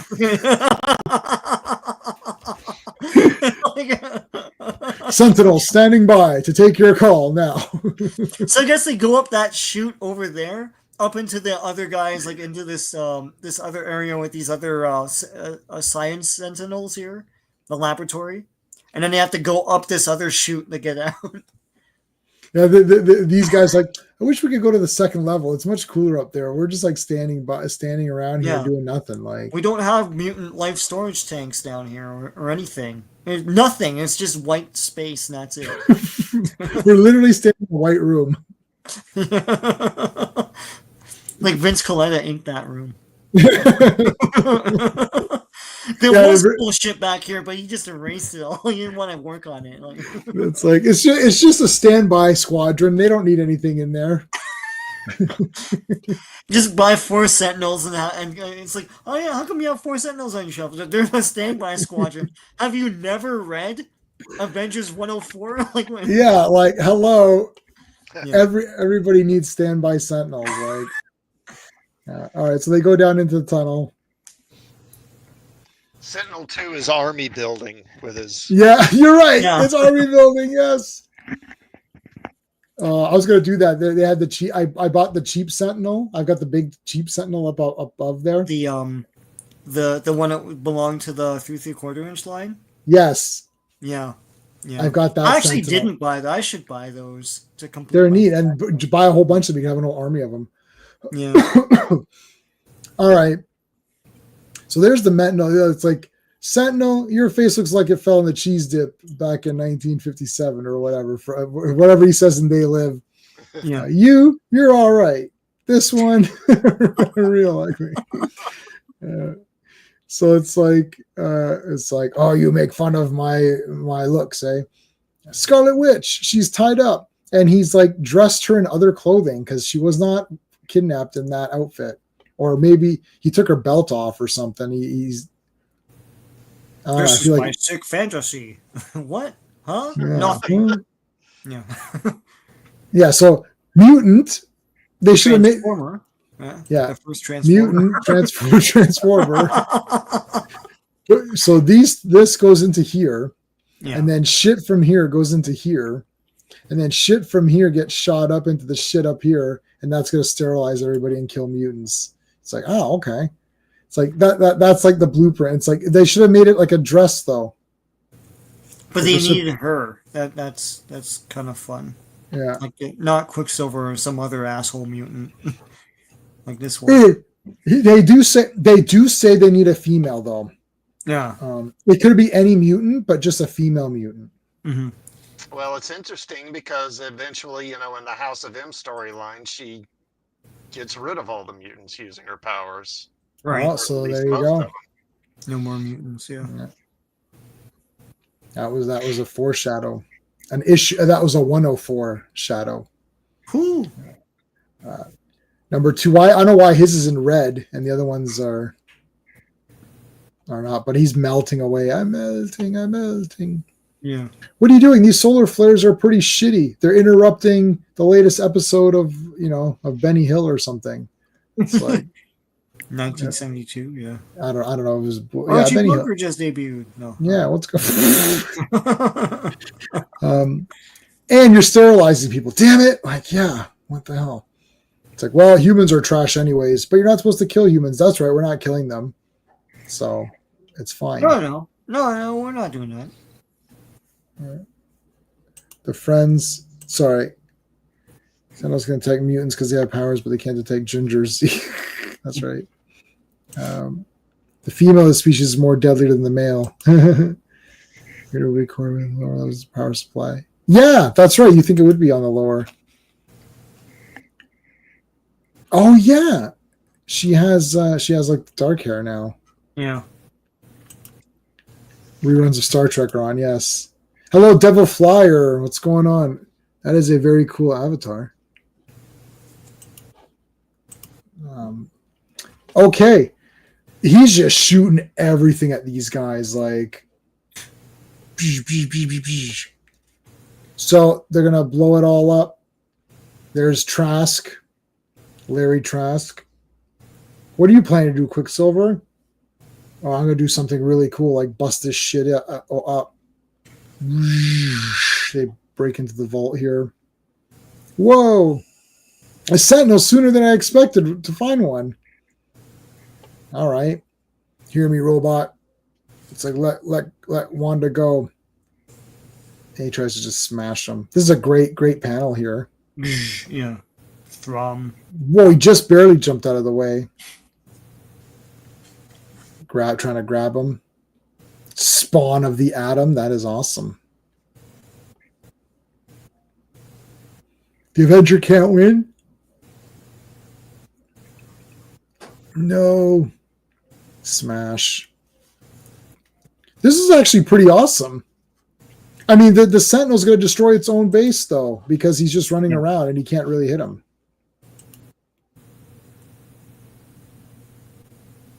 There you go. I choose to remain silent. Request a lawyer. There you go. There's your.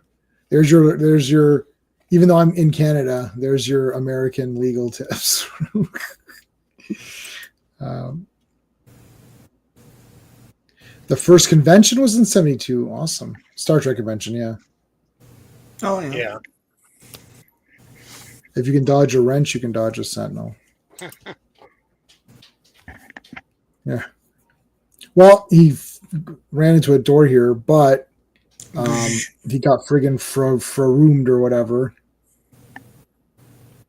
There goes one. How many? There's a lot of these Sentinels in this one. Well, yeah. Like, are we into the standby Sentinels? There's at least 4 or 5 of those guys. Yeah.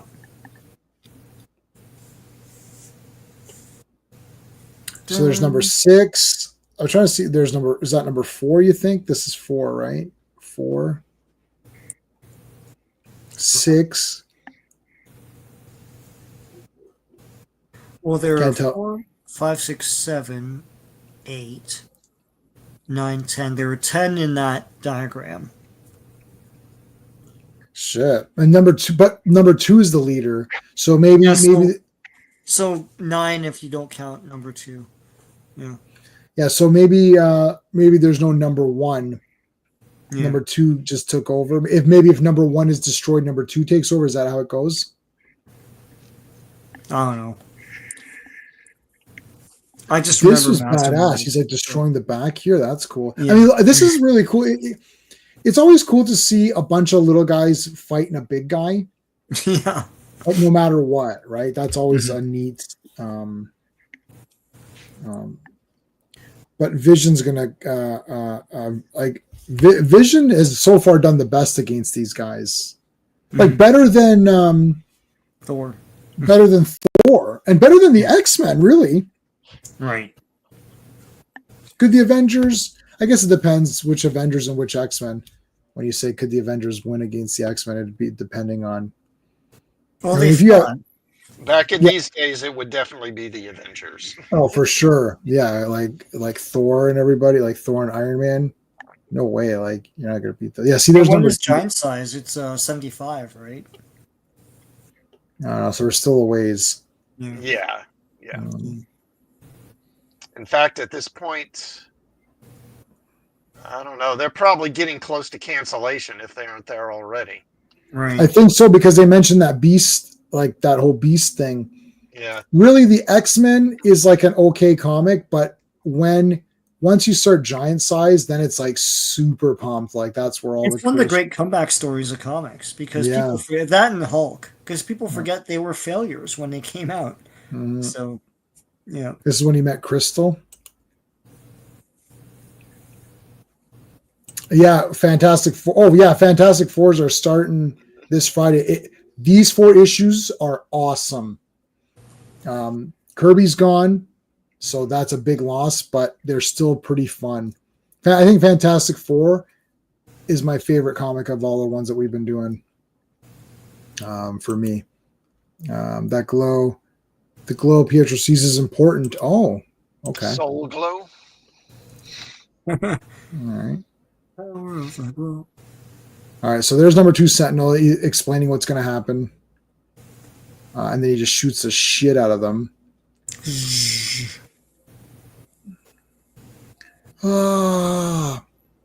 So there's Scarlet Witch. She put her belt back on. Yeah, X-Men was canceled in 70. There you go. Wow. I didn't realize it was that early, because they were in reprints for a while before they even got canceled. Mm. I only thought they were out of print for maybe a couple of years, but if it was now, then that's crazy. When is Giant Size X-Men's the best comic? When the hell that's crazy. When was that? That's mid 70s, isn't it? Yeah, Giant Size it's 75, 76, somewhere around there. Holy crap. Yeah. See? That's a comeback. Because then they became the most popular comic. Yeah. By the time we were kids, yeah. Oh, big time. Yeah, X-Men's the shit. Like by the end of the 80s, they were probably the most popular book, except maybe Spider-Man. Yeah, they were white hot. Yeah. Oh my god. Okay, so she's hexing him. So now this is awesome. So this Sentinel is a mutant. It's a mutant Sentinel. I don't know how that happened, but that gets revealed, and then the other Sentinels are like, F this. So Vision is badass, though. He's destroying all these guys flying through them. This guy presses the easy button, finally. God, it's just like, if they just would have pressed the easy button, it would have ended it all. It's like, stop everything bad happening. Press here. Oh, okay. Yep, so that's good. I'm melting. Hawkeye makes fun of his appearance, which is great. I don't remember where that was, but so it's like, yeah, he's a mutant. So there's the glow, and there's the mutant glow.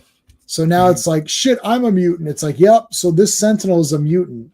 That explains why he was able to fight a bit better earlier too. Her hair is black. Yeah, I know. We noticed that. I don't think it was red. I think it was black. But when did it become black? I don't remember. It was in this issue. Okay. Gets one shot. Cap's got that thing going, that thing. So he's glowing, and that means that he's a mutant, and now the other Sentinels are going to come beat him up. So those are the standby Sentinels. Yeah. They came up and they're like, oh, yes, we got to get to be used here. And they just beat the shit out of them. Yeah. All right, well, let's get out of here since they're beating the crap out of each other. That's it. Dun, dun. Look at this epic cover. I haven't read this yet, so that'll be next week. Yeah. That's crazy, eh? Look at that. That looks super badass. That's not just badass, that's super badass. Super badass. Super badass. All right, we could talk a little bit of, whatever. Skeptic mentioned something we could talk about really quick, but what's going on, Sean? What do you got coming up? So yesterday I posted up Thing in Iron Man in Marvel 2-in-1 number 12. And today and tomorrow and on Wednesday I've got a bunch of Superman comics from 1958. Action Comics 245, Superman 125, and World's Finest 97, where Superman arrests Batman. It's not the first time that the government enlisted Superman to get Batman, but of course that became popular with Dark Knight Returns. And on Thursday, Tomb of Dracula #1. I hope to do more of those heading into the spooky season. And Game Boy #1 on Friday, because I just randomly read it and I was like, I'll just do a thing on this from the early days of Valiant Comics. So cool stuff on my channel. Stay tuned. Classic, do you want to mention anything? I know you're taking a break for a bit, but I still put your link up there because you still got lots of great content. Anything you want to point out? Yeah, nothing new this week, no. Okay. All right, so guys, make sure you're subscribed to everybody. We're streaming this on all of our platforms, so make sure you're hit the like on wherever you're watching, and also subscribe to all three of us. We would really appreciate it. Trying to build up this this team here. I was looking at. I know we got. We'll move into. I'll change the background. We won't stay too long afterwards tonight. Skeptic asked a question, which we'll look at in a second. But Two Gun Kid is going to be appearing in Avengers, right? Yeah, around 140s, I think 130s, 140s, somewhere in there. Well, that's gonna be awesome. So I've been trying to get through a Happy Labor Day. Yes, there you go. Lady Sif helps. Nice. Cool. Oh, yeah, let's see the Sentinels. I guess X-Men Sentinel. So, this is the Sentinel. This, yeah, like this. That's that Marvel Legends 3/4 inch line. Yeah. Yeah, where'd that go? Why is it not here now? Oh, okay. I think I clicked on this. Yeah, this thing. Yeah. This is the. I have this. The retro line. Oh no, you know what is it? It's X-Men 97. So I don't know. Yeah, that. Oh, 6-inch. No, this is the super big one. I haven't seen this. Yeah. I'll get this though. But that's the real Sentinel, X-Men 97. That's what I would say a Sentinel. That would be my this is garbage. What is this? Yeah. This looks like shit. It does. It looks generic, really. Tri Sentinel. Yeah, Tri Sentinels from the Spider-Man Cosmic storyline at the end. This thing. Yeah.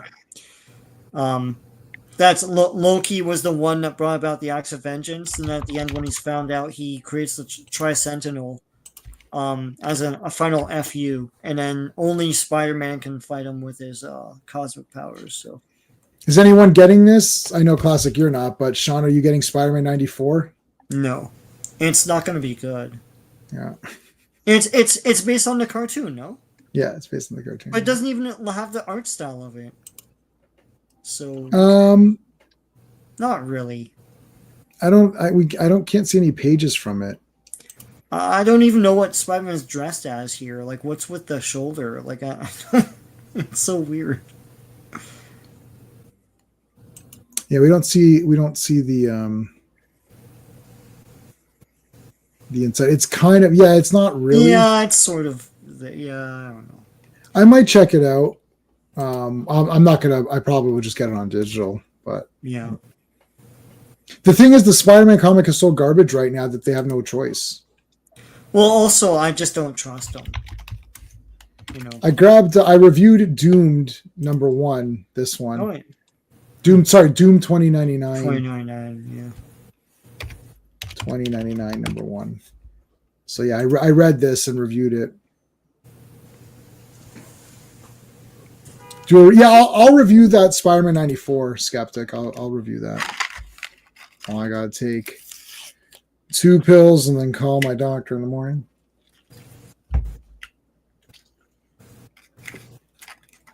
Yeah. So that's a new comic I reviewed. That's coming up. What was the other one I reviewed? I actually liked this comic. I thought it was neat. Is it no, Spider-Man. Oh, let's look at that X-Men. Did you read the old Doom 2099 or no? Yep, I think so. I have it. Yeah. I may have sold it though. I had Ravage and Punisher. I had all of them. I saw an omnibus of Ghost Rider 2099 downtown, marked down, and it's used. I might get it. Yeah, I get it. Yeah. Yeah. So where is this thing? Where is this?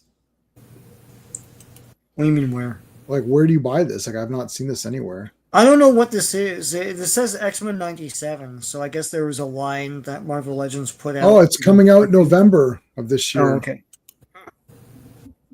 So it's not out yet. Yeah. This is what I have. Oh, okay. All right. Yeah, no, that's X-Men 97, but that's for the small ones, like you're saying. Yeah, yeah. No, I was talking about the Marvel Legends retro line. Like, okay, this shit. I got the Ghost Rider for it.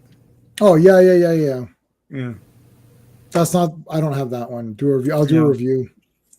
You better get it. I'll get it. Whatever you're telling me. Don't worry. I expect all blades to burst through the doors behind you. Just then. Yeah. Of Spider-Gwen? No, I don't like Spider-Gwen. Oh, hey! What about Spider-Man Noir? Isn't that supposed to be on soon? Yeah, when the hell is that? Like, I keep forgetting about this. So random. It's like it's so random that you forget. It's earth-shattering that they're making this, but it's so random you forget that even is a thing. Yeah, I forgot about this. Nicolas Cage. You can just play anything. I mean, I'll check it out, but like, it's not. Oh God, I don't know. It's the spider. Yeah, it's the spider. Yeah. Someone should just like change the name of it. It's like, oh, a spider show. Oh, Nicolas Cage plays the spider. Yeah, I mean, I like a live action 2099. Yeah. All right, so Skeptic is saying, what do you think is better, The Last Jedi or Into Darkness? No, what was the two you said? Last Jedi versus Star Trek Into Darkness. Well, I would say Into Darkness is better than Last Jedi, I guess. Yeah, I don't know. Barely. Yeah. So there you go. I'll tell you the problem with Last Jedi, besides the other problems, is that Into Darkness is fake Star Trek, so I don't care about it. But Star Wars Last Jedi is supposed to be the real Star Wars continuing. It's not an alternate timeline. It's not the Kelvin verse or whatever. It's supposed to be the real thing, and they actually have Luke, the actor, back being an idiot. So it's worse because it's easy to ignore JJ Star Trek because it's a different timeline. You're like, well, that's not my Star Trek. But if you're trying to be a pure Star Wars guy and be like, well, this is supposed to be the next movie, then it's worse. There you go. Yeah. Yeah, there's that. Yeah.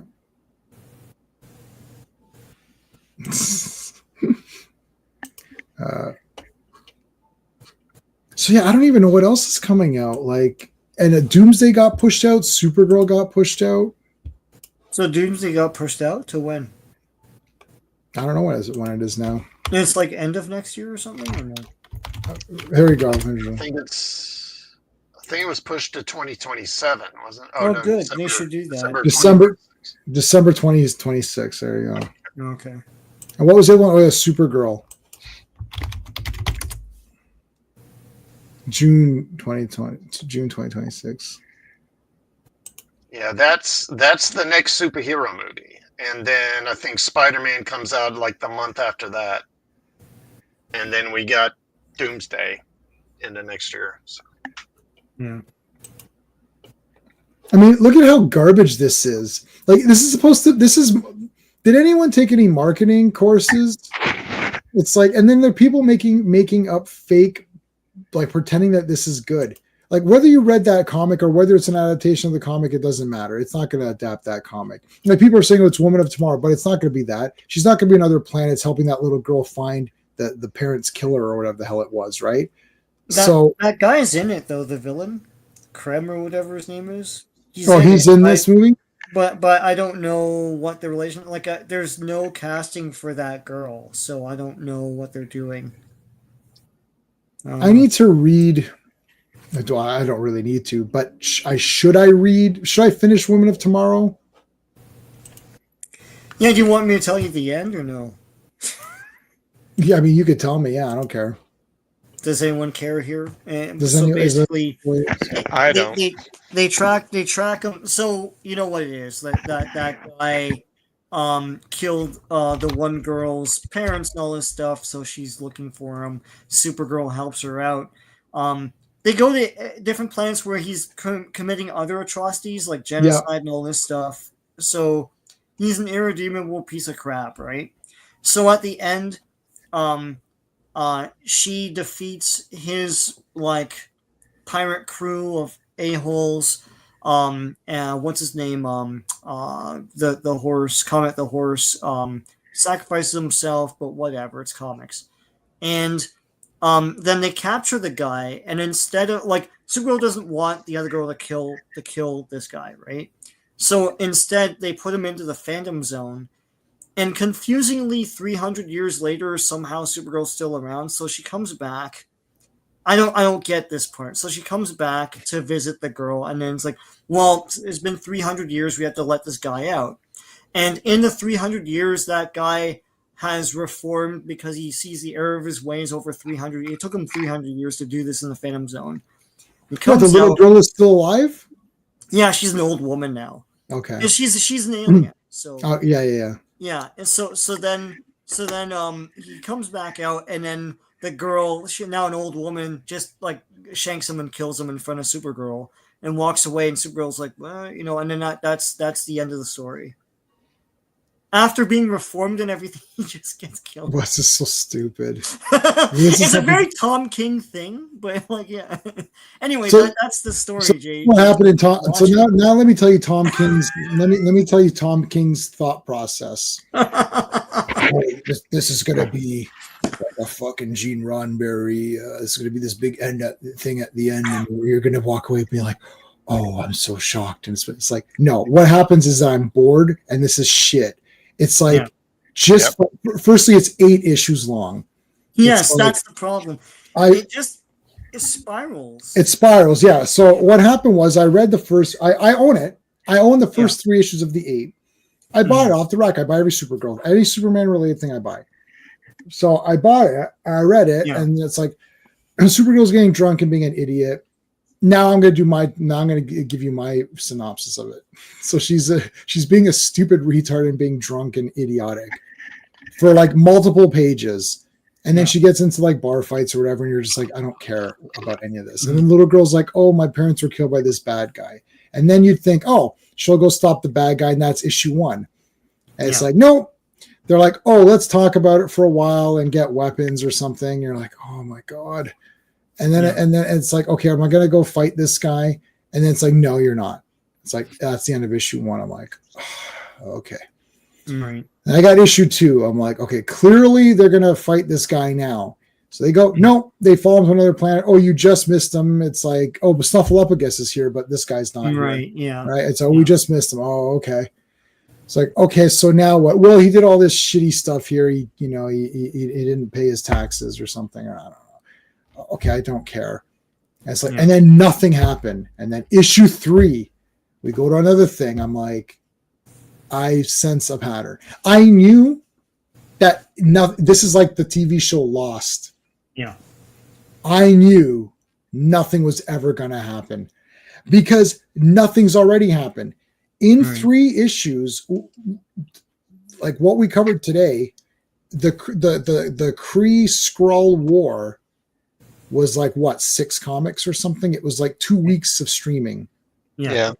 So we didn't start and end in 2 streams. Like, so the entire thing is less than 2 streams. So it's less than 8 comics.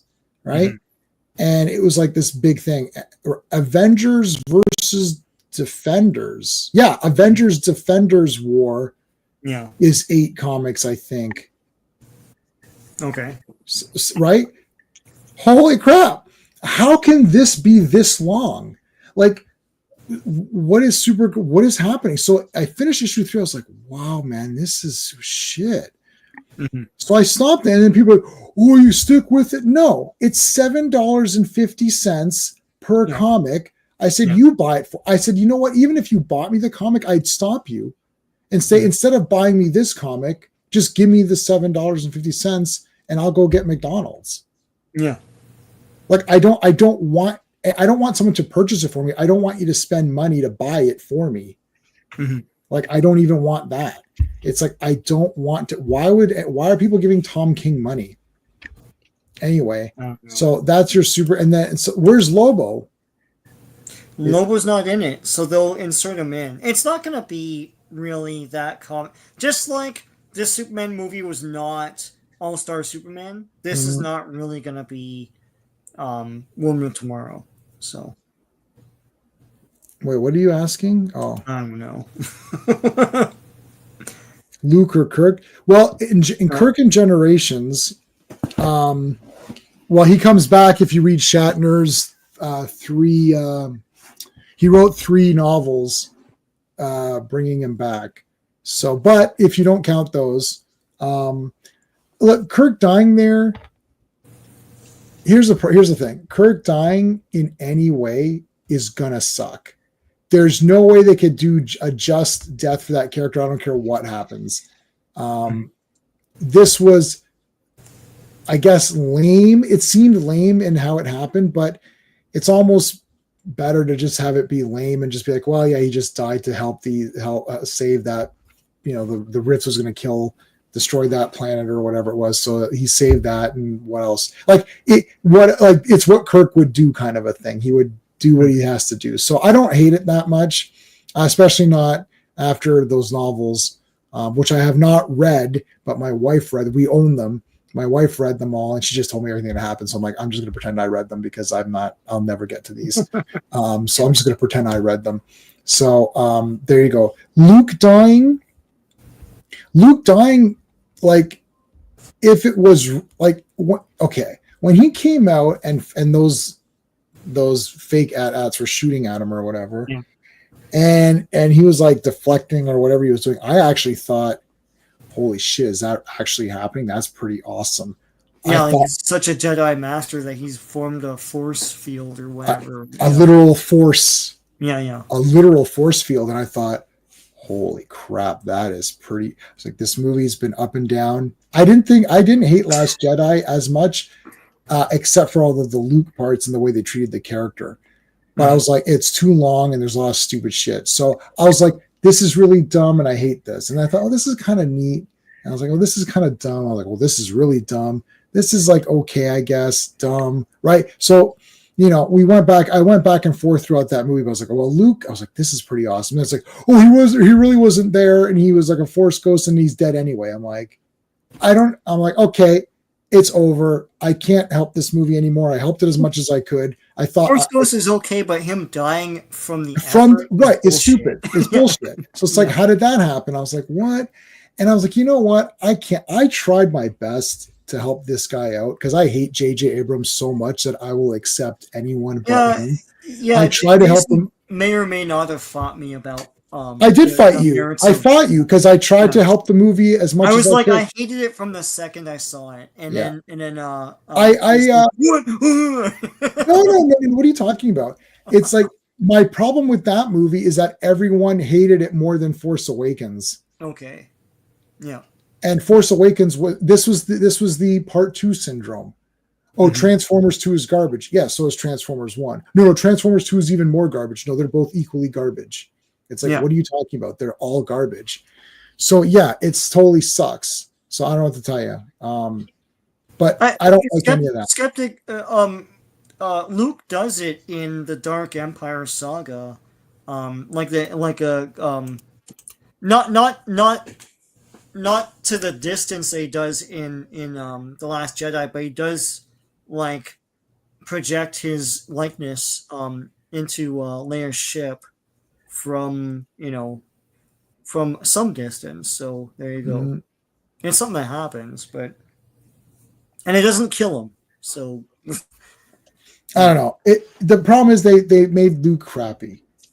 I like Luke more than Han as a character, but Han's death pissed me right off.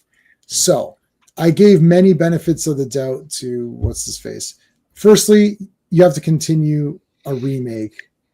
So what are you going to do? So secondly, I thought Rey maybe going to the dark side. Oh, it's like, okay, this is kind of neat and it's new, but it didn't go anywhere. And then Finn sucked in this movie. I don't like Rose. I don't like Finn. I don't like Luke. I don't like Crybaby Kylo Ren. I don't like any of those guys, but I didn't like them in the first one either. Yeah. I thought if they can fix Rey, at least we have someone. But then she's with Luke, and then Luke's behaving like a goof. I'm like, well, this totally sucks. So I don't know. I think I gave that movie, like I probably gave it, like, I didn't rate them, but I gave it a sort of like a 5 out of 10. Like I didn't despise it. Mm-hmm. But it's one of those ones where I despise The Force Awakens like right away. And then I didn't despise the second one because I'm like, well, at least it's not a remake. So they're trying out ideas. But then the third one comes out and it just destroys whatever that was there. And then it sucks too. I'm like, the whole thing sucks. What am I supposed to tell you? Like, you can tell it's a rushed idea. The thing is, they had a script for 3 and then they completely abandoned it. And as much as that one kind of sucks too, because the origin of Kylo Ren and Rey is kind of shitty in that as well. It's more imaginative. Like there's a brand new master that trains Kylo, so we would have gotten a new character. There's cool stuff in it, you know, like the giant wolves that roam. What's it called? Coruscant, because it's all run down and stuff. That's neat too, but they didn't do any of that. It's just that movie has nothing cool or new in it. It's just it's a mishmash, and it's not celebratory. We just got Endgame, and you can say what you want about that movie, but it feels like a substantive finale. Like it's celebratory of the MCU. It's got the Star Trek 6 signatures and everything. And then this was supposed to be the finale of the whole like Skywalker saga, and it's kind of just like limping along and bullshit, you know, and you don't feel celebratory at all at the end of that movie. They should have done a Star Trek 6 thing at the end. They couldn't do that because half the characters are dead anyways, so they couldn't do the signatures thing. And at the end of it, audiences were freaking out because she's there saying Rey Skywalker, and everybody's like, I was like, I like the yellow. I was like, the yellow lightsaber, that's so cool. I thought that's kind of a cool idea. And then it's like, I'm Rey Skywalker. I'm like, that's not a cool idea. What happened? I was like, oh, that's kind of some random woman asked her, like, what's your name? It's like, what's your first and last name or whatever. That's it's terrible. Like Rey Skywalker, like with her terrible accent. Anyway, sorry. They tried to do the RoboCop ending. What's good shooting, son? What's your name? It's like Murphy. You're like, it is Murphy. It's just like, but that's good storytelling. That's what the whole point of that movie is. And it leads up to that one word, Murphy, and then you're like, at the end of Rise of Palpatine or whatever, it's like, and you're just sort of like, huh? Like, what's that? Yeah. Why didn't she just? I actually fixed that. I said she should have just said Rey. What's your name, Rey? Right. And then they could have, if they wanted to have a line, they could have said like, "Oh, do you have a last name?" No, it's just Rey. Because then it would have said, "I don't want to be a Palpatine. I don't acknowledge that name. He's bullshit. I'm just Rey." But you don't just adopt someone else's name. Like, wasn't she her own thing? Like, Luke is supposed to say. Yeah. I came up with that. I think I came up with that in the theater. I'm like, why didn't she just say, "I'm just Rey"? And it's like, and then it'd be like, oh, okay. It's like, Rey what? No, just Rey. That's it. Because it's like, the whole point is, I thought the point was supposed to be, I'm rejecting Palpatine and that entire thing.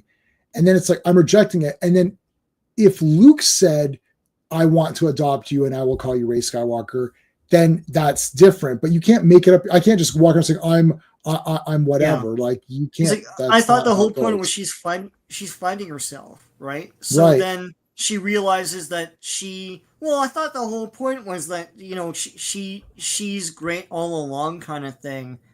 But it came out of left field. They never really set it up. They don't know how to tell a story. So it's like Skywalker. She sees the ghosts of Luke and Leia, and then she's like, "Oh, Skywalker." God, yeah. Yeah. It's like they're putting him in Ahsoka. Who are they putting in Ahsoka? If you want to fix Star Wars, Luke would stuff.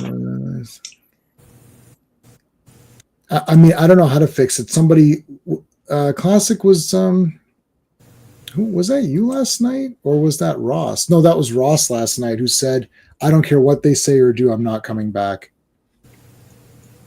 Yeah, that Starfighter thing is sleepy to me. I keep forgetting they're even making that thing. Yeah. Who cares at this point? Yeah, and it's like to stuff it with stars, that's not the point. Like, Star Wars has never been star-studded. You lead with the ideas and the visuals, and they had that image, and it's just two of the actors sitting on a very blah stage in black and white, and I'm like, yay, this doesn't look like Star Wars to me. Where are the aliens? Where are the cool, like, ships? What is this? So yeah, I don't care. Yeah, it reminds me of that initial image of Superman, putting his boots on or whatever. It's like, Yeah. okay, is this supposed to excite me? Because it does. Yeah. Okay, let's quickly go back to that for a second because I wanted to rant more on that, and then we got shifted to Star Wars, and everyone knows Star Wars is dead and shit, anyways. Let's hold on. I can't do this. Okay, so I was looking up first image of Christopher. I can never spell Christopher. God, Reeve. Superman. It'll adjust itself. This one. So this was first image. This is the promo image. So you saw that and you're like, well, yeah, holy shit, that's the real Superman. Yeah. And then first image of Brandon Routh, Superman. That was this one. I remember this. Yeah, that one. Okay, so the costume sucks, but it's pretty. Standing on top of the big thing, got the big hands on the hips, like, yep, I'm Superman. Like it's Yeah. Like, look, he looks pretty determined. Yeah. Like, I'm gonna go save people. It was neat. Right? Like he didn't know when he took that picture that he wasn't gonna do shit in the movie. But when they said, pretend you're going to be awesome in this movie. He's like, oh, am I going to be awesome? They're like, oh, fuck, you're going to do awesome shit, guaranteed. Kids are going to buy toys and reenact all the cool shit you're going to do. Like, oh, shit, okay. And then he did the big pose. Yeah. That's what they whispered to him. And then after, they're like, we got him good. Yeah. You can recreate Superman lurking outside Lois's window. Yes. It's like a play set and all that. Okay. Brandon, okay, let's now careful, guys. We're getting there. Hold on. Superman Henry Cavill. Is that how he spells his name? Okay, that was this one. I remember this. Or whatever. Yeah. Okay.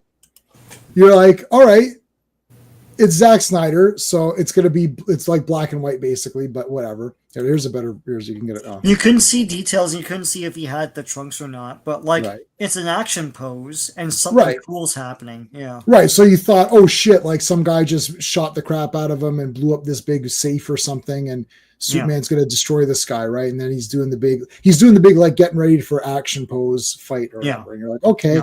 So again, it's like they said, okay, Henry, in this scene, we're gonna take a photo of you, pretend like there's an awesome villain that you're gonna beat up, and you gotta Lois is gonna die if you don't beat this guy. He's like, okay, yeah. And then later they were like, it's like we forgot to tell him that he's a murderer. But anyways, it's like they didn't tell him he was a murderer. Okay, then we got what's the guy's name? David Corin Sweat, I think. Yeah. And then you got this garbage. Yeah. I still think it was pretty good though.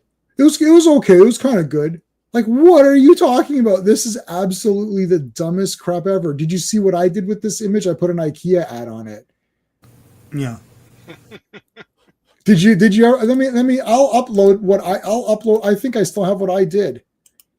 I wonder if I still have what I did for Superman. Hold on. Let me see if I can. Where's my Superman folder? I have a Superman folder, so it should have everything on here. Maybe under this. Oh, what? It won't let me post that. Oh shit, that's a video. I was in your video section. That's irritating. Anyway, and then okay, so how about first image of Helen Slater, Supergirl? I wonder what that was. What do you think that was? Was that this? I don't know. Or this or something like that? It might have been that. This I don't remember. No, I mean it's not like I follow. It's like 1984. I mean, I follow. Maybe it was I this. think it might have been that. Or maybe go up one. There's one with her standing with her hands on her hips. Yeah, that one. This one, yeah, it could be this one. No, I was thinking the one next to it. Oh, this one, yeah. Yeah, it might have been that. Okay, but whatever. Any of these are all promotional images. Mm-hmm. Like that's pretty. Like that would be this picture. That's pretty goddamn awesome. Mm-hmm. Right? Like if it was this, that's epic. Any of these is good, right? Yeah. Any of these images, these are all promotional images. Like, look, that's not from the movie. That's her posing. So all of these are great. What was the other girl? Melissa Benoist, Supergirl. So that was this, I think. Okay, right? That's pretty good. It's a bit dark, but it's dark. That's the issue. Yeah. Yeah, it's a bit dark. Yeah, but look, she's like, look, I'm gonna go do shit, right? Yeah. I got my hands on my hips. Yeah, the body language is there. I mean, I was shocked that it's a typical gun thing. It's just he wants to be contrarian about everything, and he thinks it's cool. But I should have known then. Well, I think I did. That something was really going to be wrong with this movie. Supergirl, what is her name? Millie Alcock. Okay, well this is the image that's making the rounds. That's in the movie though.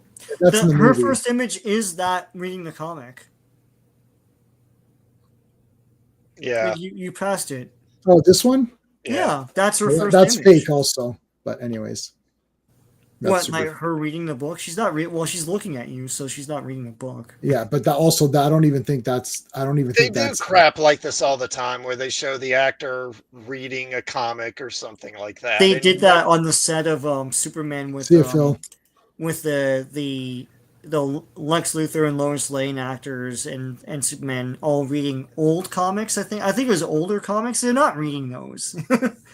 Yeah. So here's it's just a pose thing they did for PR. Bullshit. Right. Yeah. So here's the poster. This is absolute trash. Look, didn't what's the guy's name? Shazam. Yeah, it's a Shazam drank thing. This, right? Shazam movie poster. Wasn't he drinking? Yeah, like see, like he's he's drinking at something. Yeah. Or he's on his phone. There's definitely one where he's drinking something. Maybe it was part 2 though. Then maybe it was part 2. Shazam 2. There's definitely a picture where he's drinking some pop or something. Yeah. Anyways, it's like, give me a break. He didn't drink alcohol, yeah. Yeah, she looks homeless, doesn't she, Skeptic? Yeah. Yeah, this is terrible. And this is a disgrace. Whoever did this on Photoshop should be beaten up. How dare you put her face on Helen Slater? That's a disgrace.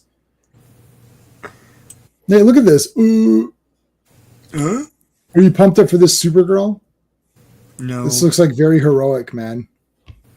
I can't wait for this. It's not going to make money. Like, as Not soon at as they all. make trailers and stuff for this and try to make you pumped up, it's probably going to be tough to make this look great. Mm-hmm. They're going to really lead with Momoa. They have him as Lobo. They're going to lead with that shit.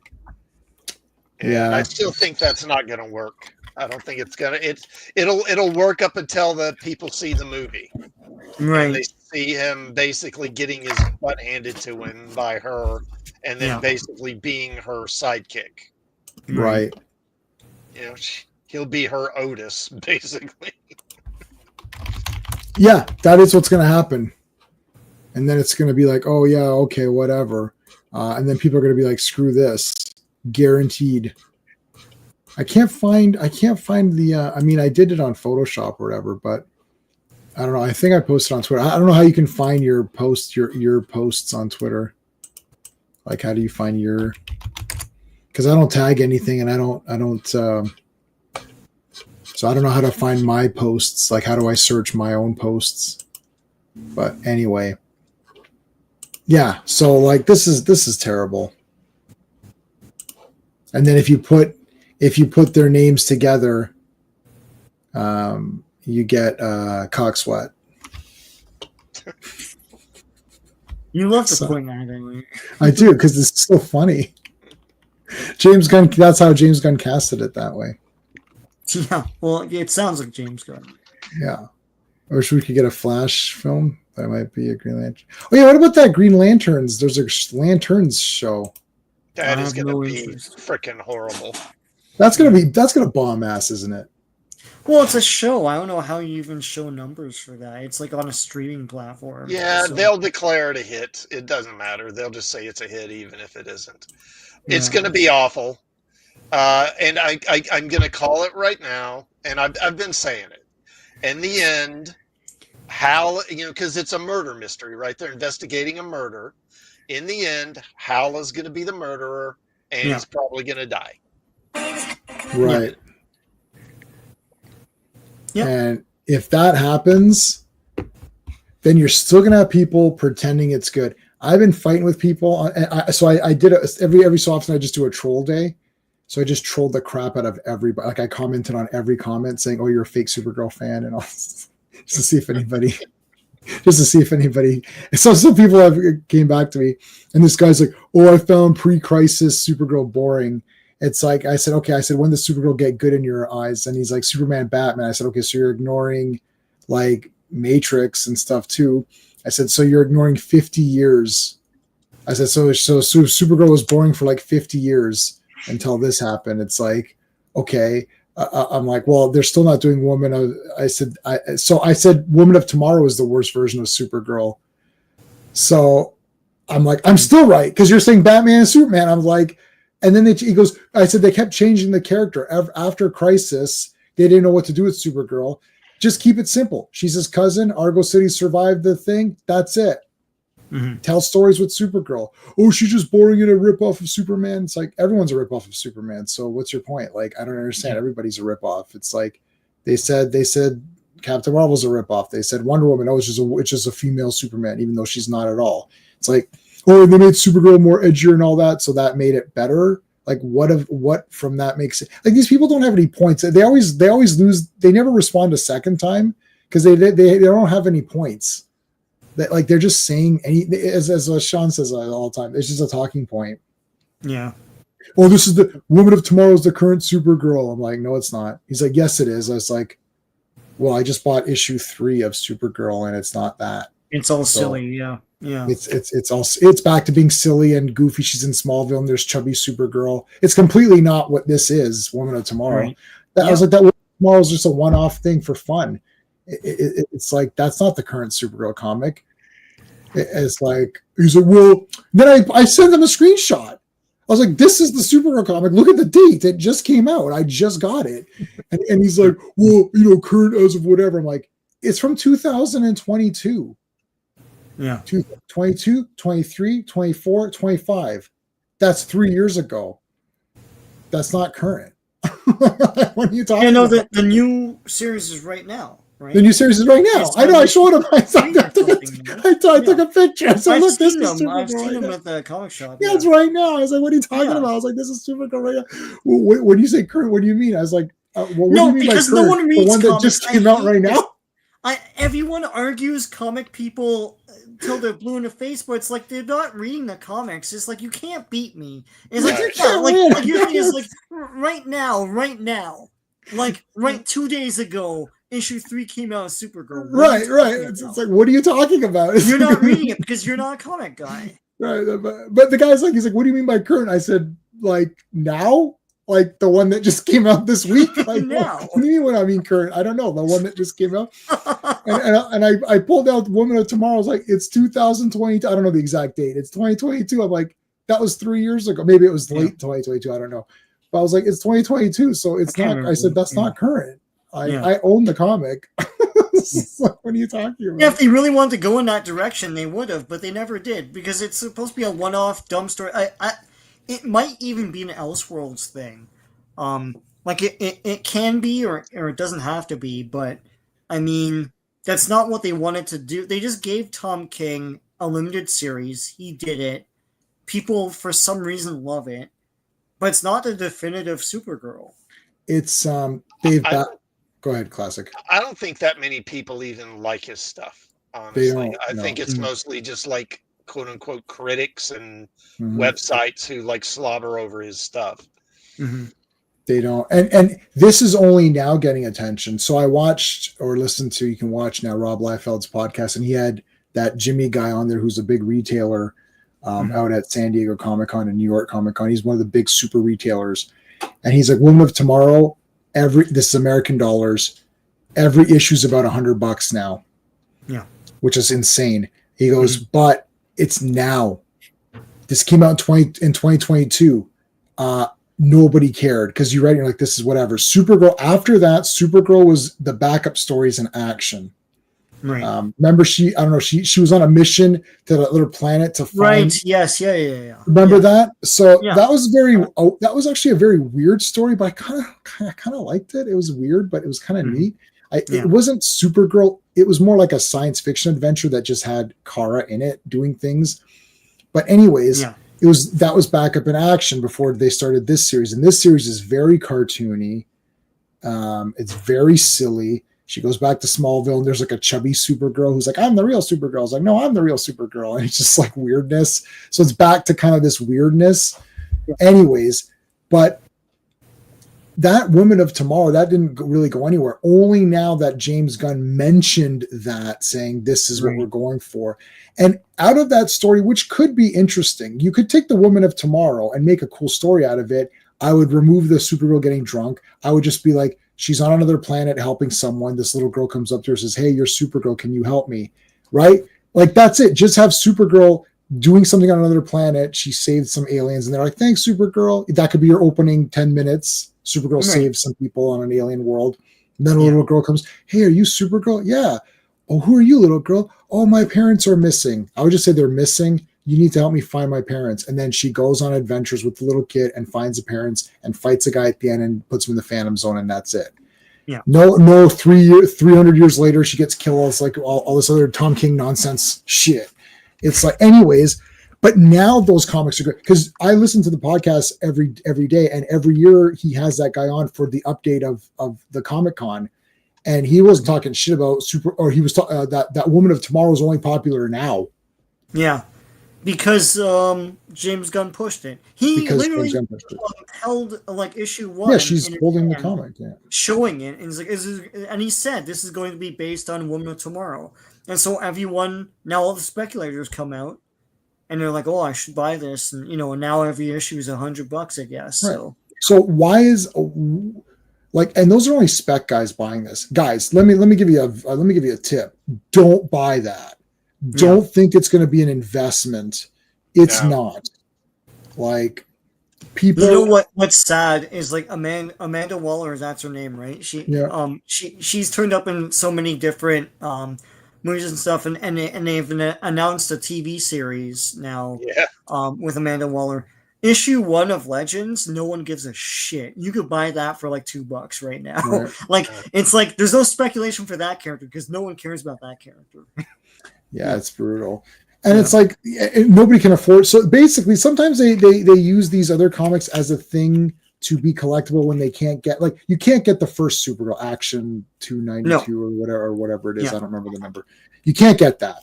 Like, that's way out of everyone's budget. It's not happening because that was a pumped up comic before this movie, and it'll be a pumped up comic after this movie. You can't get that. But this is like, it's in the realm of reason. Like, you could reasonably get these issues and like, maybe this will be something. Like, no, it won't be. Lanterns comes out next year, TV series. It'll be pooped. 1 to 8 for $500. That's insane. Anyone who pays that is going to regret it. Yeah, big time. Yes, yeah, big time. It's not gonna. This movie is gonna make half of whatever Superman makes. So whatever, I don't know what the. So it'll make like 400 million. So Superman's like 6+ now. It's 610. So that it won't make more than 400, and that'll just be based off us going to see it, so we could bitch about it on stream and get super chats and stuff. That's it. Yeah. And then even the other guys, that bitch about movies don't even go to see them; they pirate them and then get super shots. So they don't even pay the ticket. I do actually pay the ticket, so there's that. Right. If you sold for because skeptic, they think it's going to be something. Yeah, these are, and I mean, I sit here and say this. I mean, it took me a long time to understand this too, admittedly, but they don't understand how the modern comic industry works, and that stuff like in the Silver Age and the Golden Age, the reason that stuff is valuable, one, it's all like when all this stuff started, but the comics are actually rare. Yeah, most of the comics were destroyed. Yeah. Because they weren't seen as collectibles and they weren't seen as valuable. And so most of them were destroyed. A lucky few survived in people's attics and stuff. Mm-hmm. And then, like 20, 30 years later, people are collecting and now suddenly there's a demand for these things. Mm-hmm. But once they went to direct distribution in the comic shops, because before that, when it was just going to newsstands, all the stuff that wasn't sold got sent back to the printer. And then it was thrown in an incinerator. They pulped it or whatever. Yeah. But then once they started selling to comic shops, which they basically, by the beginning of the 90s, they had pretty much gone completely over there to that. Full. They started doing that, really started that shift in the 80s. And now the comic shop has to keep all the unsold stuff. Yeah. So all the issues of that Supergirl series that were never sold, and I guarantee you there's plenty of them, are sitting in comic shop back rooms. They're out there, So why pay $300 for one of these when you can probably hunt around and find one for nothing? Yep. Right. There's this place near me, and it sells like old DVDs and old records, all sorts of old media, including comics. I could probably go in there and find some issues of this thing. And they're probably in there for like $1.50 or something. Yeah, it won't. Anything new that's mass produced. This was, Youngblood #1. I love Youngblood #1. I have a few copies of it. It's not worth anything because even though it started Image Comics, it's like it doesn't matter. It's like 1 million copies were sold. Yeah, and this is 1 million copies in 1992 or 3 or whatever. Whenever we knew. Like now we're thinking, oh, this will be collectible, right? So everyone bought 2 copies, 3 copies. Oh, I better save 2. I better. Collector's mentality was around, and bagging and boarding was a thing. Bagging and boarding, yeah. So they're going to be more preserved, and ironically, the collector mentality is what has made the stuff not collectible. Not really right. Well, they didn't understand that, right? It's like Death of Superman and all that. Death of Superman, classic example. Yeah, that's everywhere now. Return of Superman. That white bagged one is literally $1 everywhere. Like, with a few rare exceptions, pretty much anything from 1990 onward is if you're patient, you can probably find it for a couple of bucks or maybe even less. Rare exception being more speculation from movies like the Deadpool first appearance. Yeah. I mean, you can get lucky when there's a spike. A movie comes out with a character, and then there will be a spike. And if you're smart and you time it right, then you can sell it then and probably turn a profit. Yes. Right. Yeah. I'll give you this, and then we'll end as a thing. So, Women of Tomorrow was $500. Is $500 for those 8 issues. I have a CGC graded first appearance of Deadpool, and I paid $400. Wow. So, how is this even possible? I paid $250 for the first Cable. So forget about Cable because he's not as popular, but Deadpool. So you're telling me CGC, I got an 8.5 CGC New Mutants 98, and I paid less. Well, this is 1 to 8 though. Yeah, these are the whole miniseries. Right. But I mean, 1 to 8. Like, who cares? It's like once the trailers start coming out, and the hype, they're going to try and get the hype train going. Right. If someone were to purchase those comics, if they're smart, they could turn around and maybe sometime next spring after, like the first trailer or 2 has come out and there's like a hype building and stuff like that, then they can maybe turn around and sell this and they might actually make some money. They will. Somebody will pay like $1,000, double your money. But if they wait more than maybe a month or two after that movie's come out, they're not going to get it. It happened with There Will Be Carnage. When that was announced, Amazing Spider-Man was at 361. The first appearance of Carnage spiked to shit, and then it came crashing down after the movie came out. Right. I got a better one. This is the best. Dazzler. Everyone kept saying Taylor Swift is Dazzler. She's going to be Dazzler. Remember that? Yeah. And they're like, oh, she's going to make a first appearance, Dazzler. She's going to be in Deadpool, Wolverine. And it's like, I'm like, I don't think so. I've got the first appearance of Dazzler. I've got the whatever appearance of Dazzler. I have everything Dazzler. I have the whole series, number one, whatever. I'm like, that's not going to be worth a damn thing. Dazzler number one. You know why I have the entire series of Dazzler? Because that was the easiest thing to collect when I first started trying to get runs. I'm like, oh, I like Dazzler. What about her run? Oh, it's completed. Like, I'm like, here's $30 and I've completed, or whatever. That wasn't that easy, but I completed it pretty easily. That has dropped, and it's like Taylor Swift is not Dazzler. Like, what are you talking about? Right? And it's like whoosh, right back down. People are like, because all the Taylor Swift fans are like, oh my God, she's based on this guy. I better get it. It's like, she's not going to be that character, guys. Like, yeah, I don't know where some of these rumors get started, but there's some fans who they get on these internet chat rooms and they speculate, and then the speculation turns into, oh, I heard this is going to happen, and then it becomes like this fact, and then people run with it, and then the next thing you know, people are believing this is going to happen. And I'm going to start rumors on all the shitty Mephisto and WandaVision. Right? Yeah. Well, it's okay. We waited, and we finally got him in Ironheart. Okay, guys, that's it. We barfed at the end. Thanks for joining us. We'll see you on Friday for Fantastic Fridays. I'm looking forward to these 4 issues of Fantastic Four. Are friggin' awesome. See you then. Hey friends, you've just been listening to J-Man, and he is the smartest person who ever lived. So make sure you like and subscribe.